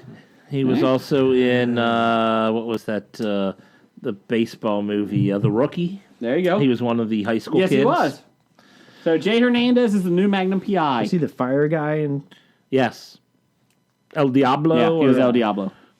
No, no comment if he's going to have a it Diablo? mustache. Yeah, he was Diablo. Okay. No comment if he's going to have a mustache or not. So, Hostel, oh yeah, he was in Hostel. I never saw it. Friday Night Lights. Yep. The movie? Yep. He was in Bright. Oh well, nobody saw that. So it's okay. I watched about 45 minutes of it. And I only watched 45 minutes of it. let's see here. This is other news. No. Per Star Wars press release, David Benioff and Benioff. DB Weiss are going from Twice. I said that right. Yeah, but I just wanted to yell at you anyway. From Winterfell to a galaxy far, far away. Winterfell. Stop it! It was announced that these two schmucks, creators of the smash hit Emmy Award-winning television series Game of Thrones, will write and produce a new series of Star Wars films. Yay. Welcome aboard. These new films will be separate from both the Skywalker saga and the recently announced trilogy being developed by Rian Johnson. Ryan. Director of the Star Wars The Last Jedi. David and Dan are some of the best storytellers working today, said Kathleen Kennedy. No. David and Dan are good at telling George R.R. Martin stories. Oh, I'm sorry. Their So command far. of complex characters, depth of story, and richness of mythology will break new ground and And boldly nudity. push And sex. Star Wars in ways I find incredibly exciting. Into the R-rated genre. Yes. Make it Wookiees. If Make they it Wookiees. have sex, what do they call that? Sex bots. Sex bots? No, that is not what. Sexual intercourse? Sex troopers. When in Game of Thrones, when they're having sex Eunuchs? and they're Scissoring? giving the Scissoring? Penis. Eunuchs. Eunuchs. wow, not even close to what I'm thinking. Yeah, we have no idea what you're thinking. You're just waving your hands around. And you're yelling penis. This does not mean penis. Doesn't. Sometimes you'll be grabbing it When everywhere. they're advancing the plot and discussing stuff while having sex. Kind of look like a circus had, seal over there. Anyways, moving on. Jeff, shut up. Like bedroom talk. Like sexplanation or something like that. Sexplanation. Yeah, penis. We got it. Penis, floppy wiener, biggie wiener. That is making more sense when you were trying to do. Moving on. No release. Should we cut this? I'm going to cut this. No. Edit it right out. No. You touch that. Don't you touch it. Don't you do it. Don't you do it. I will give you Kevin Spacey impression again. Okay, I won't do it. Okay. Thank you. Anyways, You gave me it anyway! Just like your STD. You don't want it, but I gave it to you. Anyways, no release date. No release dates have been set. Apparently, don't sit down on the toilet here, kid. No release dates have been set for the new films, and there have been thankfully no sightings of White Walkers around Lucasfilm. Thank you, Star Wars press release. Yeah. I'm sure I'm good with it. That means there's 6 films coming out that are 2 different trilogies. At least we know 3 are going to be better than Ryan Johnson's. Stop it. We don't know that at all. I know it right away. I don't. Benioff and Weiss. If I'm counting on Benioff and Weiss to come up with something on their own, they're doing a shit poor job doing it. Wasn't Weiss in Cutting Edge? That's Sweeney. Never mind. That's D.B. Sweeney. My I bad. can't wait. I'm going to love it when they come up and they introduce this new great character. Everybody loves them, and they kill him off in the first 20 minutes of the movie. And then Blake will bitch. Let's see. Moving on. Per Mashable. But hold on a second. Oh, God. Don't you want fans writing your trilogies rather than hirelings? No, I agree. You know, I would look at what Peter Jackson did for Lord of the Rings. Mm-hmm. You know, if you just schlepped it off to a bunch of hirelings that some big studio said, yeah, I want this guy to do it, rather than a guy that's a big fan that says, I want to do this. Yeah, because Benioff and Weiss were big fans of Game of Thrones. And they said they'd feel honored to do it. Exactly, and they're big fans of Star Wars. Now, what would be cutting edge is if they actually went R-rated on a serious note. I mean, I'll say Benioff and Weiss are great at adapting already written material, but when they have to write their own stuff, and the fact that it says they were hired to be the writers... No, they're going to adapt George Lucas's writings. Well, it might be good then. It might make George Lucas's writings better. Oh, okay, there you go. Yeah, see? With a lot of sexplanation. I don't say when nobody likes Jar Jar Binks. Anyways, per Mashable... Why did Kevin Spacey talk? No, that's George Lucas. Let's see here. I thought that was Jar Jar Binks. Hi, Hi, I'm Jar Jar Binks. Everyone likes me. Why are you doing George R.R. Martin? I'm a hobbit, you know. Anyways, moving on. Much better than our last impression roundtable. Moving on. Mashable. This is, again, Hobie on the zeitgeist here. That's right. Kim Jong-un impersonator, the same one that we talked about last week, went to greet North Korean cheerleaders at the Winter Olympics, and you can bet it caused quite the stir. The cheerleaders were quoted as saying, "Please help us." Only identified as Howard, the Australian man of Chinese descent, attended the women's ice hockey match between a unified Korean team and Japan. During the match, he walked over to the group of the North Koreans waving a unified Korean flag, only to be pushed aside by a group of apparent DPRK minders. That's North Korean. That's Democratic People's Republic of Korea. Let's try it. DPRK. Try it. Suffice to say that some of the North Korean cheerleaders weren't so impressed, and North Korean heavies, quote unquote, tried to force him out of the arena. Soon after, Howard said he was surrounded by South Korean police officers who didn't let him leave for his own protection. He was eventually released, but after the game finished. He says, to quote... Now you have to do this in your Australian Kim Jong-un impersonator accent, Oh, Jason. let me get shrimp on the body. Okay, good. They were kicking me in the shins, these tough guys, and they were shouting something Korean really angrily. He told the Australian radio station, "Yeah, put our shrimp on the bar." They told me that they had to detain me for my own safety. I told them, "Look, mate, that's not a knife. This is a knife." I didn't break any laws. I didn't make any political statements. I told them. I just turned up as a ticket holder. Oh my God. Was that? I'm allowed to watch the game like anyone else. He got it. Did he go from Sean Connery to Popeye all while trying to do an Australian accent? And I still think a Southern Bayou accent gets stuck in there. I still feel some Cajun in there too. That's my Australian. Anyway, he said, I'm not a shrimp on the bobber. I'm not just a lookalike. I consider myself a satirist. A satirist. Satirist? Like, he considers himself a person who plays the sitar. I'm getting this right. He thinks he's a satyr from the Monster Manual. Bobby Shankar. People that come out from countries with freedom of speech, good day. I think it's important to take the piss out of our leaders. The most feared weapon of any dictatorship is satire. Did I just become a 1950s news anchor there? We don't know what you became. We're still trying to figure it out. He did say he was kicked by the heavies as well in the shins. So there. Kicked in the shins. That's how the North Koreans get you. You know, it is kind of funny. I looked a little bit more into this because I'm like, why are there like so many North Korean cheerleaders here? I didn't understand. There's like over 200. Because they're trying to escape. That's North Koreans sent down. Bust them in.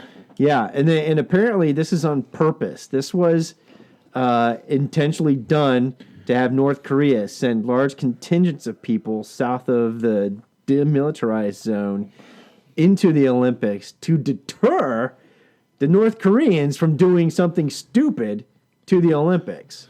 Okay. Which is why they've been promoting this, unified. We Korea. bust them in. No, not we bust. We didn't bust them in. South Korea and the Olympic Committee. And okay, but I thought North Korea was sending them. They were taking them from North Korea. They weren't taking them from North Korea. It was a requirement that North Korea send a large contingent to the Olympics to stop them from doing something crazy. Although, no offense, would that actually stop? No, if you look back at their history, they've sent do that. Commando assassin teams south of the line. They've done all kinds of crazy shit in the past. But no, not allegedly. This is fact. But they would send hundreds or maybe even thousands of their own people and then bomb the hell out of them anyway. I mean, that's not going to deter it for them. Yeah, but the thing is that most of these females go through intensive training, brainwashing, and they're selected from North Korean ruling families. And so that was kind of the thing. So if you send the ruling family children down, they're kind of like, Game of Thrones captives. They're eunuchs? Yeah, So it's like having a Theon Greyjoy in your camp. So how do you keep those guys in line? You take their children and you hold on to them as. So you say, "Damn you, Balon! If you try to do anything, Theon's going to get it." That's right. Balon didn't like Theon though, so it really really lost here. Good. It's okay. Just work on your accent for next week.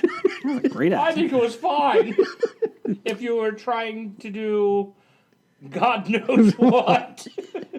Desilu Studios is working on V, the movie, a big screen version of the classic 80s I thought that was miniseries. 5.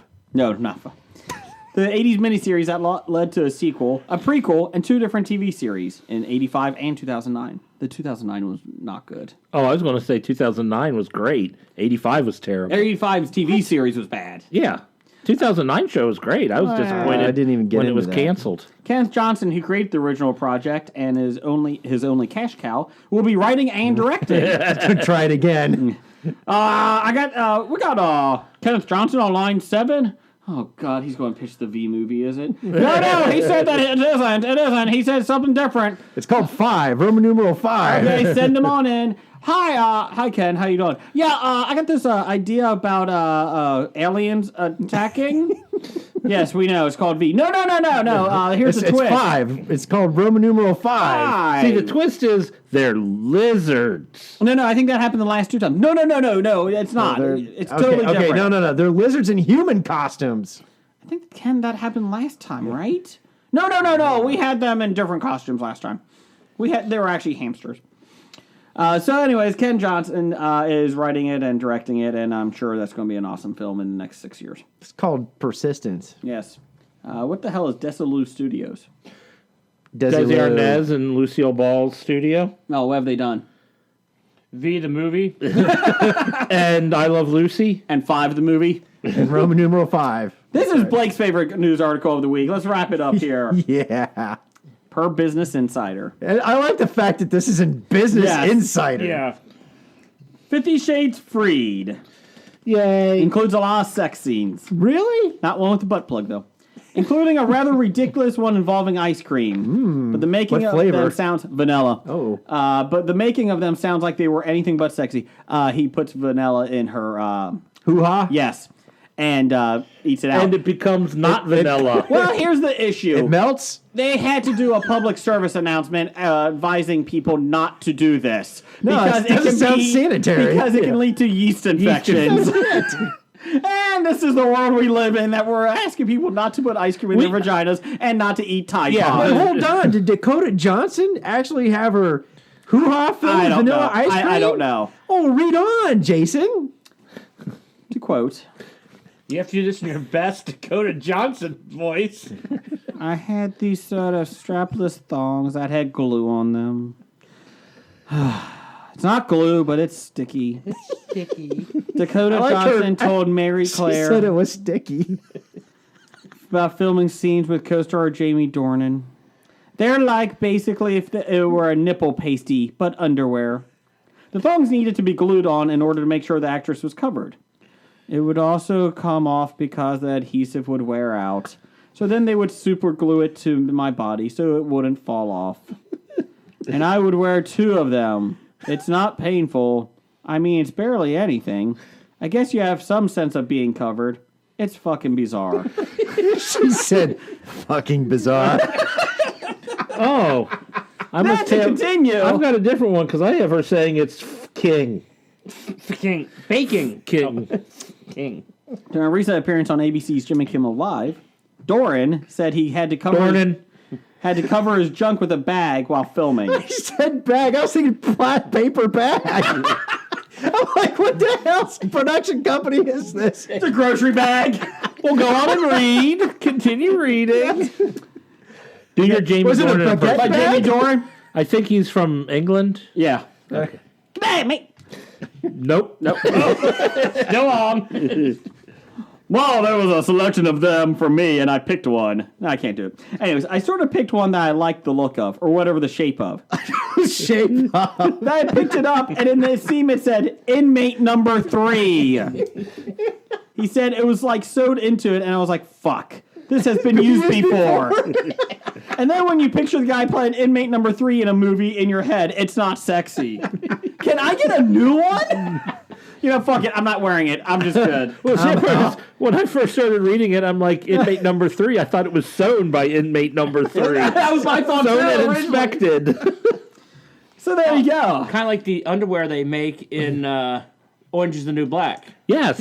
Or the girls walk around wearing. Who buys that? There are people that There's do. a market for people that buy used underwear, and it scares me. Yes. Yeah. I remember there was an episode of CSI all about it. Well, that's pretty realistic, CSI. I'm sure there was probably somebody who used to be in our fantasy hockey league who probably did that. For true.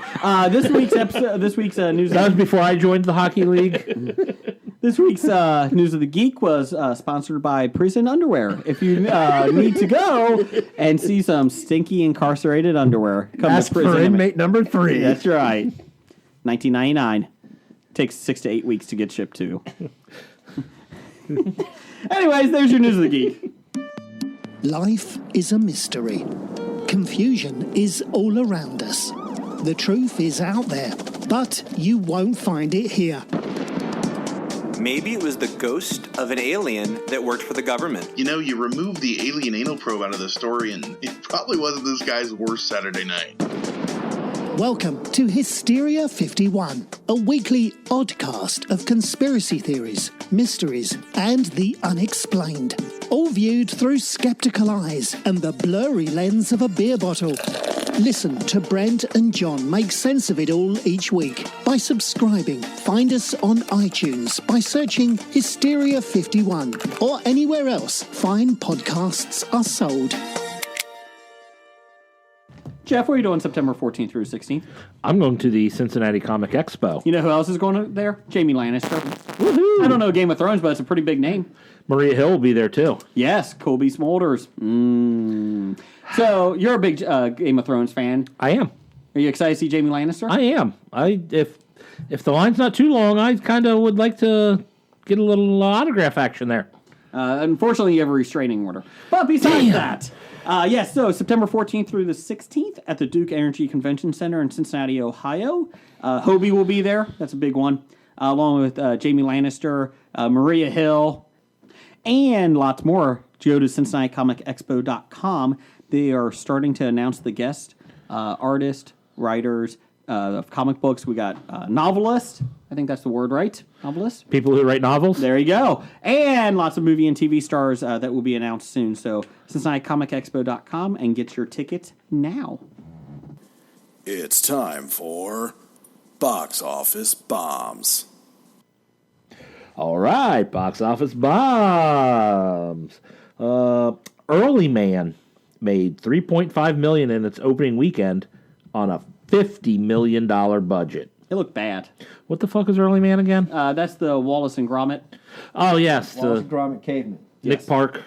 Yes, it looked bad. Yeah. Stick to what got you there. Yes. Don't branch out. That's the lesson. Stick with chickens. You need a microphone and be like, stand up. You tried and failed. The lesson is don't try. Ever. From Doug, after one day, Black Panther has made more domestically than the last Fantastic Four and Alien movies. That's impressive. That's a good direct comparison there. You know, Black Panther to Fantastic Four. Yep. You got Michael B. Jordan in both superhero movies, and the entire run of Fantastic Four made less money than the first day of Black Panther. It's well deserved. All right. And speaking of Black Panther, it made $192 million in its opening weekend, a total of $235 million on a budget of $200 million. 235 because of Monday because of President's Day. Ah, okay. Bust.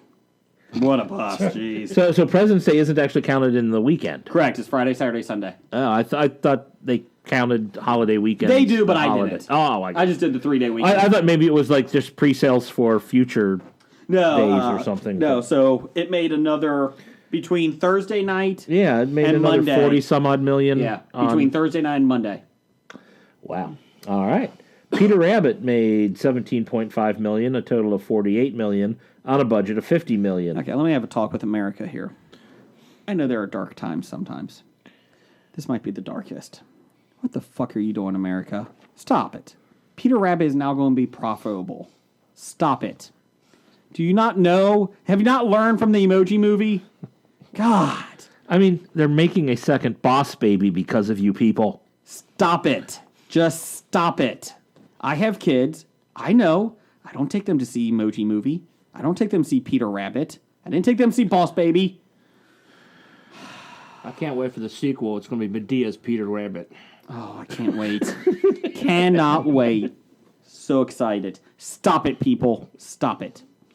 Okay, moving on to better movies. 50 Shades Freed made $17 million, a total of $76 million on a $55 million budget. I'm boycotting it. They didn't do the butt plug scene. I'm not watching it. And that is where I'm taking my stand, America. And remember, don't eat ice cream. Don't put ice cream in your vajayjay. Yes, please do not. I love that they have announcer from Hobie. They had OBGYNs. The more you know. Doctors come out and say that. They had to do this in America. Because it changes the entire flavor of the ice cream. It's no longer vanilla. Coming in fourth this week. Just going to shut up. I'm not adding anything to that. Jumanji: Welcome to the Jungle made $8 million, a total of $378 million on a $90 million budget. Sequel got greenlit. That is $90 million. 300. That is a great return on investment. That's not even counting international. I mean, Black Panther made a bunch of money, but the return on investment isn't as good. Now, granted, Jumanji's been out for many more weeks. You know what? And Black Panther will probably get up there. Good for them, though. I mean, Jumanji could have been a really bad movie. Well, they already made a bad version, so they decided to make a good version this time. That's right. The Starthur or whatever is the Star one. Zathura? Yeah, that was awful. Yeah. Jeff was talking about the first Jumanji. I don't know what he's talking about. I don't know, Jeff. So how much is The Rock going to demand in payment for the next one? $1 billion. Well, because he'll have to take time from being president. That's true. Oh, wait. He'll have to stop acting when he comes I don't president. want him to be president because he's going to take away from Rampage 2. And maybe Baywatch 2. Zac Efron will get that. And the sequel to Witch Mountain. I was about to say. Return of Witch Escape Mountain. 2, Witch Mountain. Still waiting for the Runaway 2. Still waiting. You'll be waiting a while on that. Him and Sean William Scott had good chemistry. All right, and fifth, the 1517 to Paris made $8 million, a total of $25.5 million on a $30 million budget. Guess the return rate was 15 to 17. Wah, wah, it's a giant banner. Boo. I should edit that out. That require you doing work. Good point. You won't do that. It's always good to have a lazy sound guy. Upcoming February 23rd of this year. Yeah. Not 2017. Intern Esmeralda! You're fired. We need to find a new Good one. thing we got Jasmine in the corner. Game night. Well, you keep them in the corner for the you have a replacement lined up in I the didn't corner? say that. Don't say that. What are you, a North Baby's not Korean in there. dictator? Don't worry about it. Game night. Game night is coming out. I'm looking forward to that. That looks fun. I think my wife and I are going to see that. Blake was the one who forced us to watch the preview the first time, and I said, "Thank you, Blake. That was fun." That was the first time anyone on this show has said, "Thanks, Blake. That was fun." Also coming out, Annihilation. Awful. I read the synopsis of the books. I read spoilers of the books. Is this like a Maze Runner movie? No, it's Natalie Portman, my future ex-wife. Oh, that's okay. Yeah. I read what the books were about. Oh God. I don't think the previews look good now that I know which one it is. Yeah. I'm just. It's a trilogy. The interesting thing is the books, they came out within 8 months of each other total. And 3 books came out in 8 months. They were trying to do like a Netflix thing. Okay. I thought they were trying to do the anti-George Martin thing. That too? Okay, Jason, why is it okay for you to get this kind of crazy that is like Natalie Portman, but it'd be wrong for me to get the crazy that is Jennifer Aniston? Portman has skills in terms of acting. But she's also... How's she crazy? She's so crazy! Oh, yeah, she does die when she gives birth just because she's sad. I'm sad. I would tell you how she's crazy, but it might insult listeners, and they might then pick it and protest and throw blood at us. Never mind. Well, good on the hall to listen to that crazy. I'll just marry Alexa Bliss. Oh. Anyway, Every Day is also opening up this Friday. What is Every Day? I don't know. Okay. Ask the intern. Samson also had a rough outing this week. I just didn't give a shit. Neither did our intern.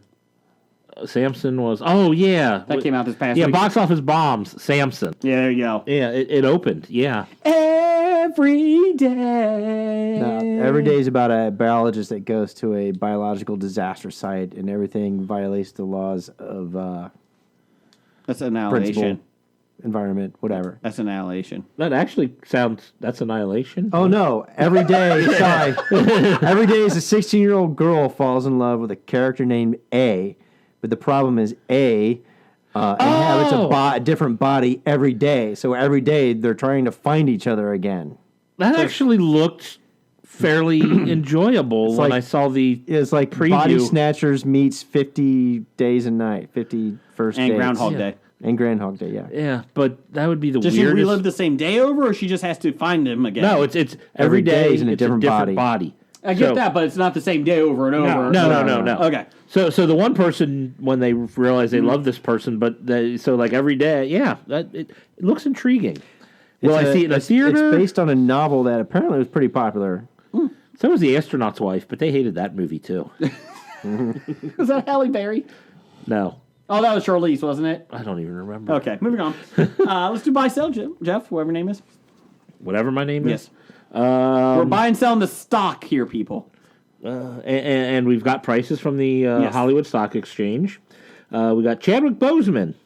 He is currently at $98.50, comparison to Chris Hemsworth, who is at $100.82. Jeff? I'm buying Chadwick Boseman stock. I do too. I think Chadwick Boseman is going to have a long career, and I plan on holding on to that for 40 years. Get that man a Boo, shield. what? Get that man a shield. No, I'm sorry, but that wasn't a joke or something. Oh, okay, you were going to. I'm like, yeah, I'm just saying he's going to have a 40-year career, and I want to hold on to his stock for that long. Much better than Liam Hemsworth. Was there a joke I missed? No, I don't know. Did I inadvertently tell a bad joke? Get that man a shield. Jim, are you buying? I will buy Chadwick Boseman. Same with me. Blake? Good investment. There you go. Michael B. Jordan. Yummy. Stock is at $100.31. We're comparing him to apparently Tom Hiddleston, who's at $90.31. Villains in Marvel movies. Ah, gotcha. I went with the biggest one. I would buy Michael B. Jordan. He's in Creed 2. I'm excited. Michael B. Jordan he's got a long list of stuff already ahead of him. I think he's going to have a hell of a career. And I agree too. I think these two, and honestly, get these two together in other movies, not even necessarily like where they're Creed 3. not where they're like necessarily nemesis or anything, but where, I think they could actually, they could do great movies together, like those actors of old who, always show up in movies together. Abbott and Costello. Yeah, that's what I was thinking of. Bogey and Bacall, but without the romantic stuff. Or with the romantic stuff. Hope and Bob Hope and... Hope and Crosby. Laurel and Hardy. Crosby, yeah. Laurel and Hardy. Blake, you buying or selling? Michael B. Jordan. Well, I recognize a gem in the stocks when he played Torch Boy, and I bought a lot of him. He did buy a lot of Michael B. Jordan early because I knew there's only one way to go, and that was up. That's right. It was a penny stock then. Yeah. So at this now point, it's $100. At this point, I probably would sell, so I guarantee myself a profit. Gotcha. And then buy back up later. Jim, what are you doing? Again, I've seen him in a lot of things early. Thought he was going to do great things. I think he's due to have a little fall off here in like a year or two, and then he's going to rebound to something else big. So you're selling. Selling in the meantime? Currently sell in the meantime, but plans on buying later. Okay. He was great in Fruitville's Station. What else we got? That was also the same director as... Yep, Ryan Coogler. Yep, okay. Eddie Redmayne. He also did Creed too. So he's had Michael B. Jordan in 3 films. So good for him. Well, they work well together, Yeah. apparently. Eddie Redmayne. Which was he in this week? He was an early man. He was a voice. Ah, okay. He was also in the People Think I'm Smart Because I Talk Like That. Yeah, I know who he is. I just didn't realize that he was doing a voice. Yes. Eddie Redmayne, he is currently at just under $75 on the stock exchange, comparing to James McAvoy, who's about $79. Blake, Jeff, Eddie Redmayne will do a lot of great movies, Whether there are going to be a lot of profitable movies, I'm not sure. The return to investment here is not going to be good. Yeah, You have to do a lot of day trading with Eddie. exactly. You gotta try and gauge the market on a daily basis with him. Find out when he's low and see what's coming up in the pipeline. Yes. It's too much effort. I'm selling. I'm selling him today. Yeah. All right, yeah, sell. at 75, I'd be probably selling him, and to look in the future to see, because I think he's a great actor, and I think he'll do some good movies. It all depends on where those movies fall in the profit scale. Okay. And that is our box office report for this week. Yeah.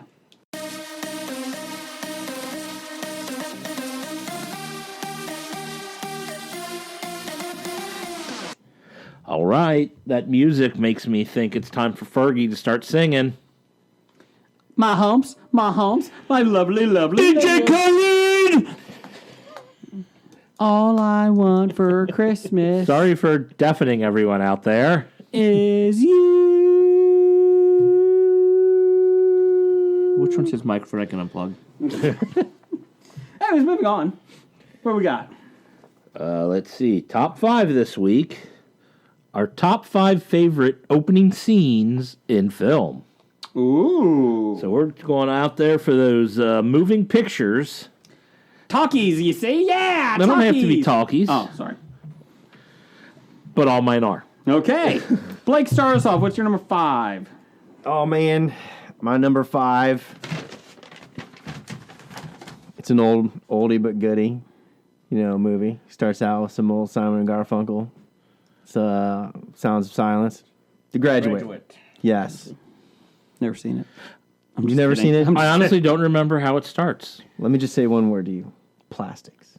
That's the opening scene. Yeah, it's the dinner party. He comes home. Oh. He comes home from college. Yes. It's his graduation party. Yes, and his parents are there at the party, and he's trying to avoid everybody. And eventually goes up and hides in his room, and that's when...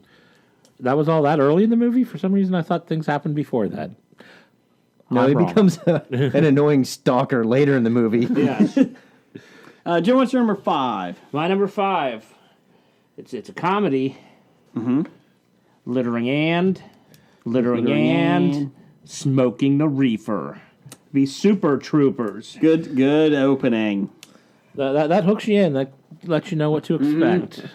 Schnozberries smell like schnozberry. Or taste. Is it taste? Taste. Everybody excited about seeing the new one? I am. I am too. It Yes. looks funny. It looks much better than that Murder Island one. Oh, God. Yeah, that was probably The only funny there. Club Dread? Club Dread. The only funny scene was the Pac-Man scene. And that wasn't that funny. No. But Slam and Salmon was Slam much and better. Salmon was much better than that. And that was That's direct true. DVD. Yeah, they didn't ever release that one in the theaters. Jeff, what's your number 5? I hobied it. Okay. I couldn't decide which one to put on the list, so I'm putting them both on. Okay. I'm going with the opening scene from The Matrix. Oh, okay. The Trinity, the first time you actually get to see, bullet time stuff done, mainly because it's just so iconic of a scene. I don't have a problem with that. And I have a problem with the rest of the movie, but I have no problem with that. Yeah, I'm just on the opening scene. Correct. And I'm hobbying that with Sin City. The, one of 2 good performances Josh Hartnett gives his entire life.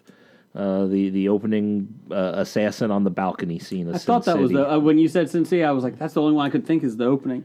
Okay, That that's was a a good pretty one. cool scene. I like that one. And it gets you into the movie, shows you how stylistically what the movie's going to be like.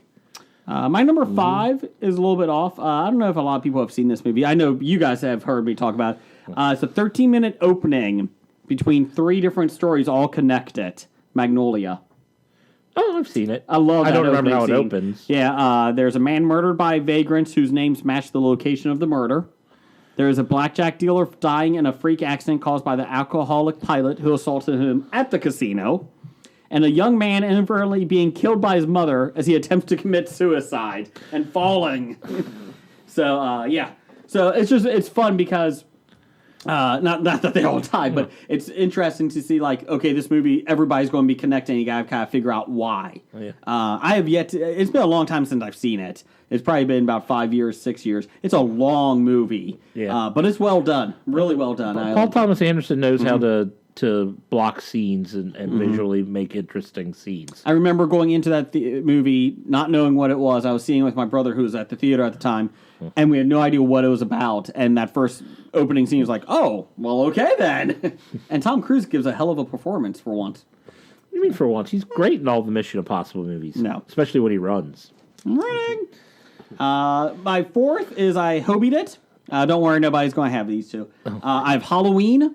Michael Myers as a kid. Kill. Yep, his first kill. And Scream. I put the two horror movies together because you didn't expect Drew Barrymore to be killed in the opening scene. Spoilers! And it was iconic, just the brutality of it. Oh, yeah. Do you like scary movies? No, actually, I don't. Click. and it kind of like shows you what the movie's going to be. It's going to be a riff on horror movies while being a horror movie itself. So. Yes. So I can pretty much play the whole beginning of Scream in my mind because I think I've seen that movie probably 50 times, and I love Scream. But yeah, I love Wes Craven. Yeah, that opening scene, you just didn't expect it. What about the opening scene of the first Scary Movie?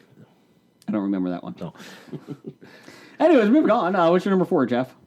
My number 4, I have a feeling I'm going to be knocking this off your list, but this is where it fell on mine, is Up. It's tied for number 1 for me. Tied, okay. I hope he number 1. Man, that's a rough one. It's a great opening scene. I know it appeared in like every list I looked at, and I'm like, deservedly so. It is, yeah. It is a great opening. As a matter of fact, again, that opening scene I think is better than the movie. You know what? I don't disagree with you because the movie has some ups and downs. It's fun. I like the movie, but I agree with you. That opening scene, it peaked. Yeah, I mean, it sets it up so, you get in the right mindset as to what's going to go on for the rest of the movie, but it does it in such a way that it itself is a beautiful masterwork. Does anybody not cry when watching that? I didn't. Somebody cutting onions? I never cry at that. God, fucking onions? I still don't think I've seen the entire movie. You just watch the first 20 minutes. Yeah. You don't even... 10 minutes. 10 minutes? Yeah. Because it just shows you, like, your life may not go as you think, but they still may, like... Yeah. It's still It their shows life. their life together, and it's like, that makes a better movie than the little kid and his merit badge. And dear God, when she has a miscarriage, dear God. My God, that was awful. So, yeah. Man. Yeah, it was rough. Bumming me out. Yeah, sorry. Thanks, Jeff. What's your number 4, Jim? My number 4 is the bank robbery heist scene in The Dark Knight. I had that as an honorable mention, but go ahead and tell us why it's yours. Yes. It's just memorable. I mean, William Fincher's in it. Yeah. If William Fincher's in it, it's great. It introduces you to the Joker, this version of the Joker. Killing all his henchmen. Yes. I'm supposed to kill the driver. Wait a minute. Boom. I liked it. The only issue the only reason it was not on my list is, and this is my own fault, because it was the trailer that they showed. They showed that whole scene before a movie. I was fine with that. No. And so it wasn't a surprise to me when I saw it, and that's the only reason it didn't make the top 5. It's a hell of a scene. It's a great scene. But it's just because, like, it would have been better if I didn't know that was all coming. What was the line? That which doesn't kill you makes you stranger? Or, yeah, I don't remember how that went. But I like how the bus kind of connects to everybody. The bus just keeps following. And when the guy's doing the security, hey, wait a minute. Boom. Blake, what's your number 4? So, before I go on, I do have to explain about my top 5 list. I really don't consider this a complete list. Okay. Because when it comes to stuff like this is where I like to have access to my movie collection and look at the movies on a shelf and go, oh, yeah. But considering that they're in a storage unit waiting to be unpacked into my new house, hopefully next month, thank God. All right, so number 4, I do love, the opening, a great, great drum line, Lust for Life, Iggy Pop. The straight music, getting your blood running, the beginning of Train Spotting, along with the the famous excerpt from the book about Choose Life. In those Scottish accents that I can't do. Scottish, you understand? Train Spotting! Because it's Ewan McGregor and it's not Spud. You can understand what the hell Spud says in half that movie. What's your number 3? My number 3. My number 3 is I did steal this from Mr. Heno, but it would have made my list no matter what, and that is the opening scene, the iconic Patton flag and General Patton giving a speech to his troops. Okay. Where it includes several famous Patton lines about, it's not your duty to die for your country, but make the other son of a bitch die for his. And what is pretty neat is, I've been in military facilities that have huge flags like that, and the first thing I do is like, man, look at that Patton flag. So your flag only has 48 stars? Yeah. Okay. We can afford 50. He doesn't recognize those other two states. Mississippi and Puerto Rico. Thank you, Jason. Sports night? That was a sports night reference? Yeah. 52, there's 52 states, Casey, with another part of New York. And Nope. Still 50 states. Still 50. No. Cut, man. We got Jim for number 3. My number 3 will be, it's a lot of the James Bond ones, but I chose... It's like almost all. Yeah, I would probably just Hobie all the James Bond I movies pretty much lump them all together. Especially Moonraker. Oh, except for Octopussy. That was a terrible opening. I chose Skyfall.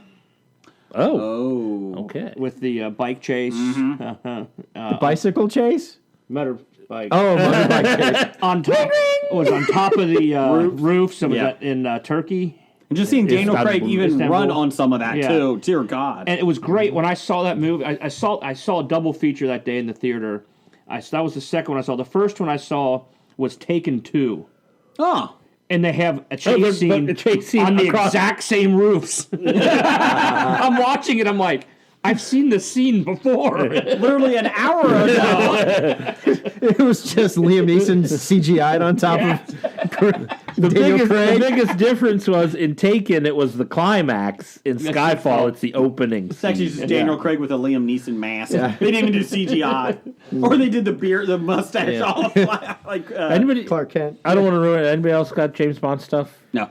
Okay. No. So you could just like say any James Bond movie. Yeah, that's the thing. I thought about James all Bond movies, and they kind of honorable mention, but I was just trying to think, which one would I pick? Skyfall is a good one. Skyfall is a good one. I kind of thought I liked Quantum of Solace. The car chase? The car chase that kind of takes up directly after... Did we ever do top 5 Bond movies? I don't think we did.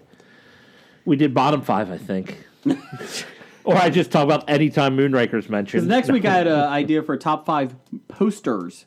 Like actual movie posters? Movie posters. So then we'll have to tweet them out as we discuss. Yeah. Okay, so what's your number 3, Jeff?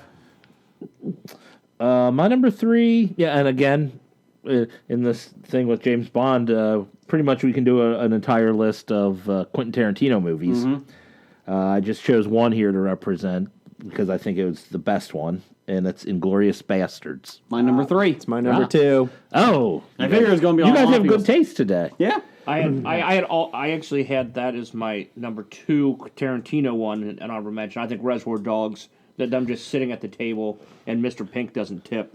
I thought that was going to be on Blake's list. That's actually my tied for number 2. Thank you. That was my Hobie. Oh, and like a virgin. My 2 Tarantinos together.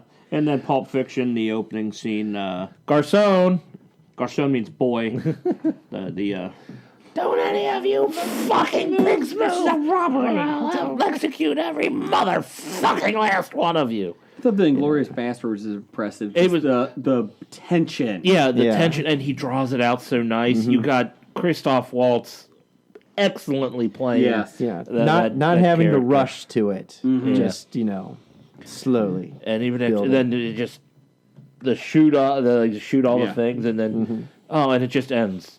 Au revoir, Shoshana. Mm-hmm. So that's your number 3? That was my number 3. Yeah. That was my number 3 as well. My number 2 is, I thought of this, just one of my favorite scenes to watch over and over, is the Boulder scene in Raiders of the Lost Ark. It's my number 2.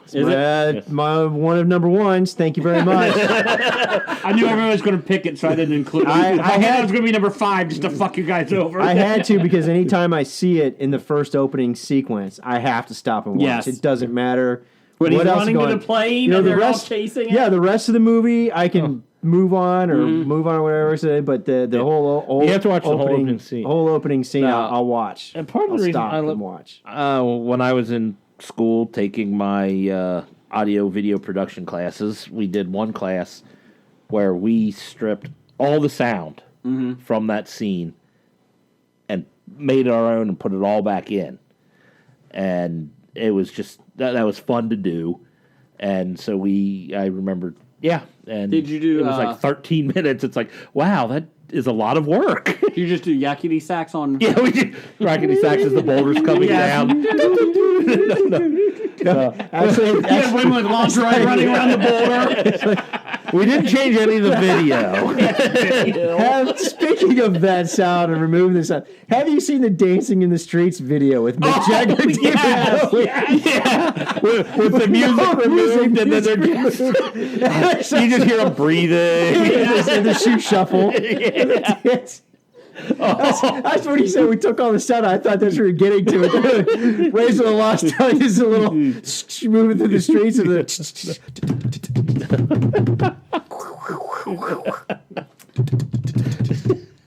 Here's my number 2. Jeff, what's your number 2? That was my number 2 also. Okay, Jim? My number 2, I think I'm stealing Jeff's number 1. Are you really? Yeah, I had it high on that list. Is it my number 1 too? It's The Watchmen. No, it's not. The comedian. The Comedian dies in New York. And but that scene is awesome in itself. And then when it goes into the credits, it's some of my favorite opening credits of all time too. Yeah. Oh yeah. The credits are included with. Oh, that's another one. Top 5 credits. Yeah.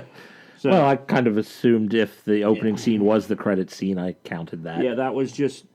Oh yeah, with times that are changing, playing, and you just learning the history of the universe it's in. Yeah. Nixon. I find myself going onto YouTube just to watch that. Oh yeah, don't watch the rest of it. Just that scene. Just the scene. I do. That scene is one of the best ever filmed. I'll give Zack Snyder credit for such a beautifully filmed scene, and I wished he was able to keep that up for the entire movie. Even though I love the movie, that part is the best part. And then he went on and touched DC's other properties. He did film a blue penis really well. He did. He did. I mean, the rumor is that John Cena's up for the HBO version of Dr. Manhattan. Of a blue penis? Of Dr. Manhattan. And I'm not kidding that he's supposed to be up for it. So, Blake, what's your number 2? Well, my number 2 were the 2 Tarantino opening scenes for Inglourious Bastards and Reservoir Dogs. Throw in Kill Bill with it, and then you can. I didn't get into Kill Bill that much. I'm sorry. Jackie Brown? No, I don't remember the opening scene for Jackie Brown. Pulp Fiction. I love Jackie Brown. I love Pulp Fiction, but I don't think that's one of the best opening scenes. But I do respect it. But I do like the fact that you take any of those scenes and make a movie out of it, standalone movie itself. Yeah. Like a short film. Yeah. Like we've talked about hundreds of times before. What's your number 1?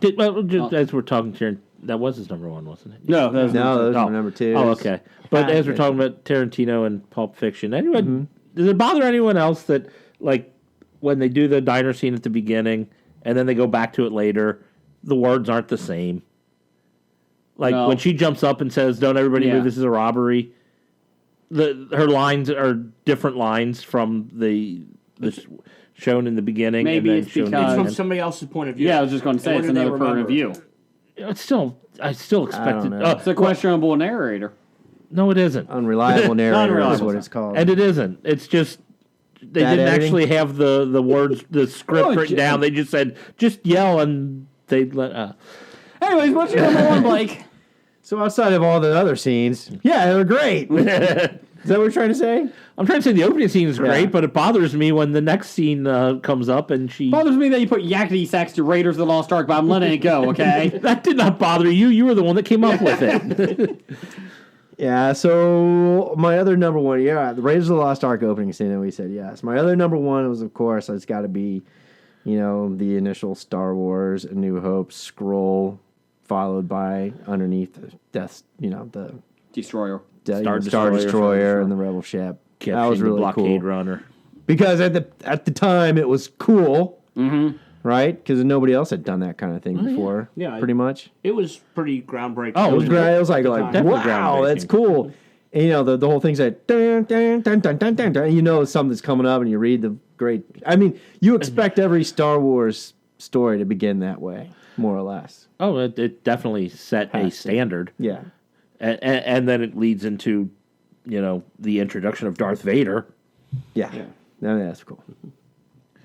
That's my number one. Yeah. Jim, what's number one? I hobied my number ones. It's two movies that I watched and just have epic battle scenes to start a movie. And that would be Gladiator and Saving Private Ryan. Saving Private Ryan, yeah. They're just... Brutal. They're both... But at the time when they were released, they were both... brutal, violent, a ton, the soundtrack and the everything, especially watching them in the theater, it's just all right there at your face, all there right then. Well, based on a lot of World War II veterans' memories and recall and stories of that day. 45 minutes is that scene. Yeah. Yes. And advised by World War II veterans for reality purposes. It's too long for an opening scene. It's just a movie in and of itself. It's a standalone Tarantino-esque. Yes. And better than the rest of the movie. What's your number one? Yeah. My number one was The Watchmen. My number one is Up, and I hobied it with The Lion King. Lion King, yeah. Lion King I had as an honorable mention. Wait a minute. I thought you were going to say opening of Bambi where his mother dies. No. I'm going to put it this way. You said you couldn't put The Dark Knight because that was the trailer. I was too young with Lion King. The Lion King, that was the trailer. I saw that 28 times before the movie came out. Well, that's good. I don't remember because I was little. So shut it. Little. Anyways, Lion King. I don't remember when I was 12. One of my favorite. That is my favorite Disney movie. So I love that opening. So and the song, the music. Oh my God, so great. It's a great opening. I agree. What, the Circle of Life? Yes. Yes. And it moves us all. Anyways, and one of these days he'll actually understand the tune. Yeah. Honorable mention, Dark Knight. What's your honorable mentions? Anything? I think they were pretty much all mentioned. Okay. I didn't have any other. Jimmy? Every single one of my honorable mentions was pretty much listed with everybody else's list. I have a couple honorable Go ahead. mentions. I got three that I would like to talk about. Apocalypse Now. The opening music sequence with the helicopter rotor blades and everything pretty much sets the entire and the length of the movie because it's so long as well. Which one? The uncut version, the cut version, the director's cut, the all other? of them. Yeah. The Super Director's Cut, Yeah. which Super is 8 Director's hours Cut. and 6 minutes. That's right. Any Pink Panther film with the Henry animation? Mancini in the animation. You talking about Steve Martin? No, except for those. Except for the two Steve Martin films. I'm talking about the original with Peter Sellers. Should be Blake Edwards and Henry illegal Mancini. for Steve Martin to remake a movie. Anymore. And Queen Latifah. Any movie that Steve Martin movie that was a remake of another movie is terrible. Terrible. But ones that he did that were kind of separate from it were better. Yes. Oh yeah, yeah. He's done some great movies. Yeah. His earlier stuff, but he's been missing an awful lot on these movies lately. Yeah. He has. I mean, he's been probably trying to do it out of homage to Peter Sellers in the movies, but he's not really helping him very much. No, I would have definitely sold my stock of Steve Martin when that movie came out. I agree. You got another one? Third one, by today's standards, maybe too slow. Okay. The Blues Brothers. Oh. Yeah, that was one I considered. Yeah, I like it. It's That- kind of iconic. That's him getting out of jail. Yeah, scene? it's Jake Elroy in the beginning. One prophylactic. Soiled. For that line alone. By good old Frank Oz. That was Frank Oz. Oh, God. Yoda himself. Yoda himself giving back the soiled condom. Soiled condom. Condom. Soiled it is. Soiled condom it is. Waka waka waka. Yoda became healthy. It's the same voice. Down the Hall podcast, we had a lot of listener picks. Christopher Waltz monologue at the beginning of Inglourious Bastards. Also, the opening battle in Gladiator. Yep. And Achilles' single combat fight to open Troy. That was about the only good part of Troy. Yeah, unfortunately, the rest of Troy followed. Yes. But Hey, it could have been a lot worse. oh, it could have been a lot worse. It could have had Colin Farrell and Alexander. Which one was Angelina Jolie's? Alexander. Is that the on again, off again accent? Yeah. Yeah. And then she became Russian? What? Yeah. Did she become Russian? Really, Alexander's mother is Russian now? I don't get it. She was Hungarian before. It's like having me as your actor. Home Video Hustle! They had the hard-boiled opening tea house shootout. It's not a bad shootout scene. I like it. Sean, a Pittsburgh nerd, He had Star Trek from 2009. I forgot all about that scene. That's a good one. Death of George Kirk always makes me Sally up, and Sally up means cry. So, Like Up doesn't? Yep. Scream, iconic opening scene. Up, another Sally up moment. 2, Baby Driver, amazing car chase. Still yet to see it. Yep. Star Wars, Star Destroyer overhead is iconic. Tis. Yep. Epic Film Guys, they have Orson Welles' Touch of Evil opening. I need to see that because it's considered one of the best movies, and I've never seen Touch of Evil. From Nick the Gimp, he has Caddyshack, Mallrats, Blazing Saddles. They all set the expectations for the rest of the movie perfectly. So he likes the Mallrats opening they used, or the one that they shot. And let's never speak of that one again. Civil War reenactment or something going on there. Oh my God! Which one they used? That was the. Wasn't it just showing up to her house to take her on the trip, and she said she can't go because she has to be in the game show because Julie Dwyer died in the pool. Okay, I don't know if it was that or was it in Brody's house when he was when she was climbing out the window. I think that opened on the TS and Brandy scene. Okay, because he was too busy playing NHL 95. Because Hartford beating Montreal only happens once, maybe twice in a lifetime. The whale! Jason's female perspective, that would be actually my wife. There's been some issues in the Brigger house this week. Forrest Gump, just to annoy Jason, and now you have to talk about it. Thanks, honey. See, there's a feather blowing around. Fuck Forrest Gump. I'm assuming that's what she's referring to. I think she just does it to annoy me. She does. Stupid Forrest Gump. Every time it's or on. Or is it going to be the bag floating around from American Beauty? American Beauty. It's the most beautiful thing. Shut up, Wes Bentley. Go back to Ghost Rider. Oh, I thought he should go back to the Hunger Games. He died in that. Yes, he did. Spoiler! I only saw the first one. Oh, wait, that's does when die he at the dies. end. Yeah, that's when he dies. From Dev, the side guy. Dazed and Confused. Fight Club. Patton. 2 Up. And number 1, 2001: A Space Odyssey. He had honorable mentions. Commando. Commando is good. Raiders of the Lost Ark. Star Wars Crawl. And Pulp Fiction. I'm trying to remember what the Commando opening scene was. That is, I believe, when the helicopter's coming down, isn't it? They're asking him. They come and kidnap his daughter? Yeah. Okay. Get to the chopper! Wrong movie. I don't know. Hello! Take my hand! Remember when I told you I would kill you last? That's right, Merrick, you did. You said you'd kill me last. I died. Don't be taking that impression from me, Jim. That's the only half decent one I have. Ma. The Godfather, this is from Heno. Here, have the Oscar, he said. Saving Private Ryan, #truth. Up, just hand me the whole fucking box of tissues. History of the World, the masturbating monkeys. That's kind of a takeoff of 2001. Yeah. Yeah. Number 1, Way of the Gun. Shut that cunt's mouth or I'll come over there and start her head. That was the quote from the movie, not me. Yeah. I don't know Way of the Gun. No, I borrowed Patton from Dev, not Heno. Yes. Chris Richardson, our favorite Scott. Scottish. From 365 Flicks. Check them out. I can't believe I'm Scottish. Right, Scottish is shite. Great top 5, he says. He was appreciative of our list this week. He said, in no particular order, GoldenEye, Star Trek 2009, Ghostbusters from 1984. That is a good beginning. Thank you for specifying the year there. In the good Ghostbuster. Yeah, what, Star Trek and Ghostbusters? Yeah.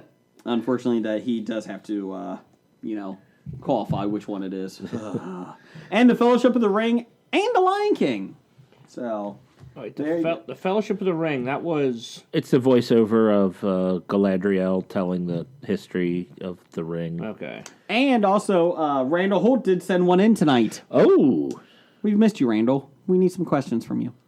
He had no particular order. Caddyshack, Up, Tombstone, Raiders of the Lost Ark, and Kick-Ass. Kick-Ass. Okay, I didn't think of that one. So, can we say Up and Raiders of the Lost Ark might be the 2 most popular ones? Yes. Mom, Danny saw me naked. I have a question. Yes. Well, what's the opening scene of Tombstone? Because I couldn't come up with it. I couldn't come up with that either. I'm like, I love one of my favorite Tombstone, movies. But I don't know the opening scene. Probably because every time it's on, it's past the opening scene. Exactly. Oh, Tombstone's on. Tell them hell's coming with them too. I thought it was them getting off the train, just finally establishing themselves in. And he goes in and takes over the Pharaoh game. Is that when the woman walks across too? His soon-to-be future wife? He gets off the train. Yeah. It might be. That might be. What episode of Westworld was that again? 7. Okay. But the timeline's goofy, so it's actually 2. Ah, damn it. But you should watch it 9th. Yes, and then Patrick Stewart comes in. I'm so confused. And then James McAvoy comes in too. Oh. And then Magneto was bad, then he becomes good, and then he becomes bad bad, again. and then he becomes good. And then they kill him, but then he doesn't die. Yeah, and then he's good. He's And then they go family, back in time to save him. and he's bad again, but yet he's helping them as a good person to make them go back in time. And that's bad where things. That's Yes. where Legion 2 starts. Yes, By the way, have you seen the new Legion 2 I did. teaser? I have not. Oh, fuck yeah. Well, you man. get on that. You better get on it because it is good. Yeah. It is good. So there you go. There is your History of Bad Ideas, episode 216. Bad idea of the week. We're going 87. Actually, we've had that one before. I'm going 62. Wearing used cock socks when you're doing a movie. Don't do it. Yeah. Especially from Inmate 3. Inmate 5's okay. Inmate 3 actually has testicular elephantitis. Herpes. Right. Well, that's probably a good thing if you have to wear number 3s because Not he's got Virginia Dorian. elephantitis. It's the fingers. only one that fits me. But with his elephantitis, he has the herpes. The herpes would be a bad thing to wear. And crabs. He calls a big one bitey. Roger says goodbye. Goodbye. From Walking Dead to Talking Heads, from comic books to TV sets, there's a history. It's not so bad. There's the history. It's the history of bad, so bad. The history of bad, it's bad. The history of bad ideas. Podcast. Addendum. Title for the show. What we do for our fans. I got a Colossus in a truck. 6-man bobsled team. Wearing used cock socks. That's probably not going to good. Calls a big one bitey. Thanks, Jim. I've got left breast. I'd like to Sudoku you. I just do. Torch Boy graduates. Boy, graduate. Colossus and a truck. See Colossus? Not one with a butt plug. A North Korean sitarist. And God knows what.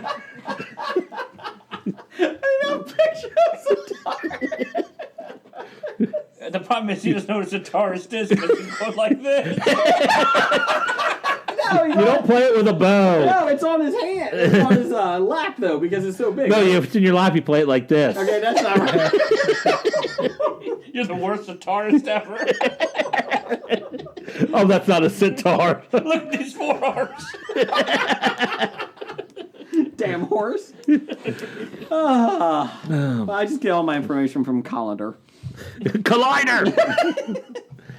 Anyways, moving on. I like Colossus in the truck. I did like the I want Sudoku you. Is that what it is? What did I write? I'd like to Sudoku you. Sudoku you. We're on the cutting edge of early 2002 middle-aged wife game. I did like that we both wrote down Colossus and a truck. You like Colossus in a truck. Colossus in a truck. Colossus in a truck. It is given.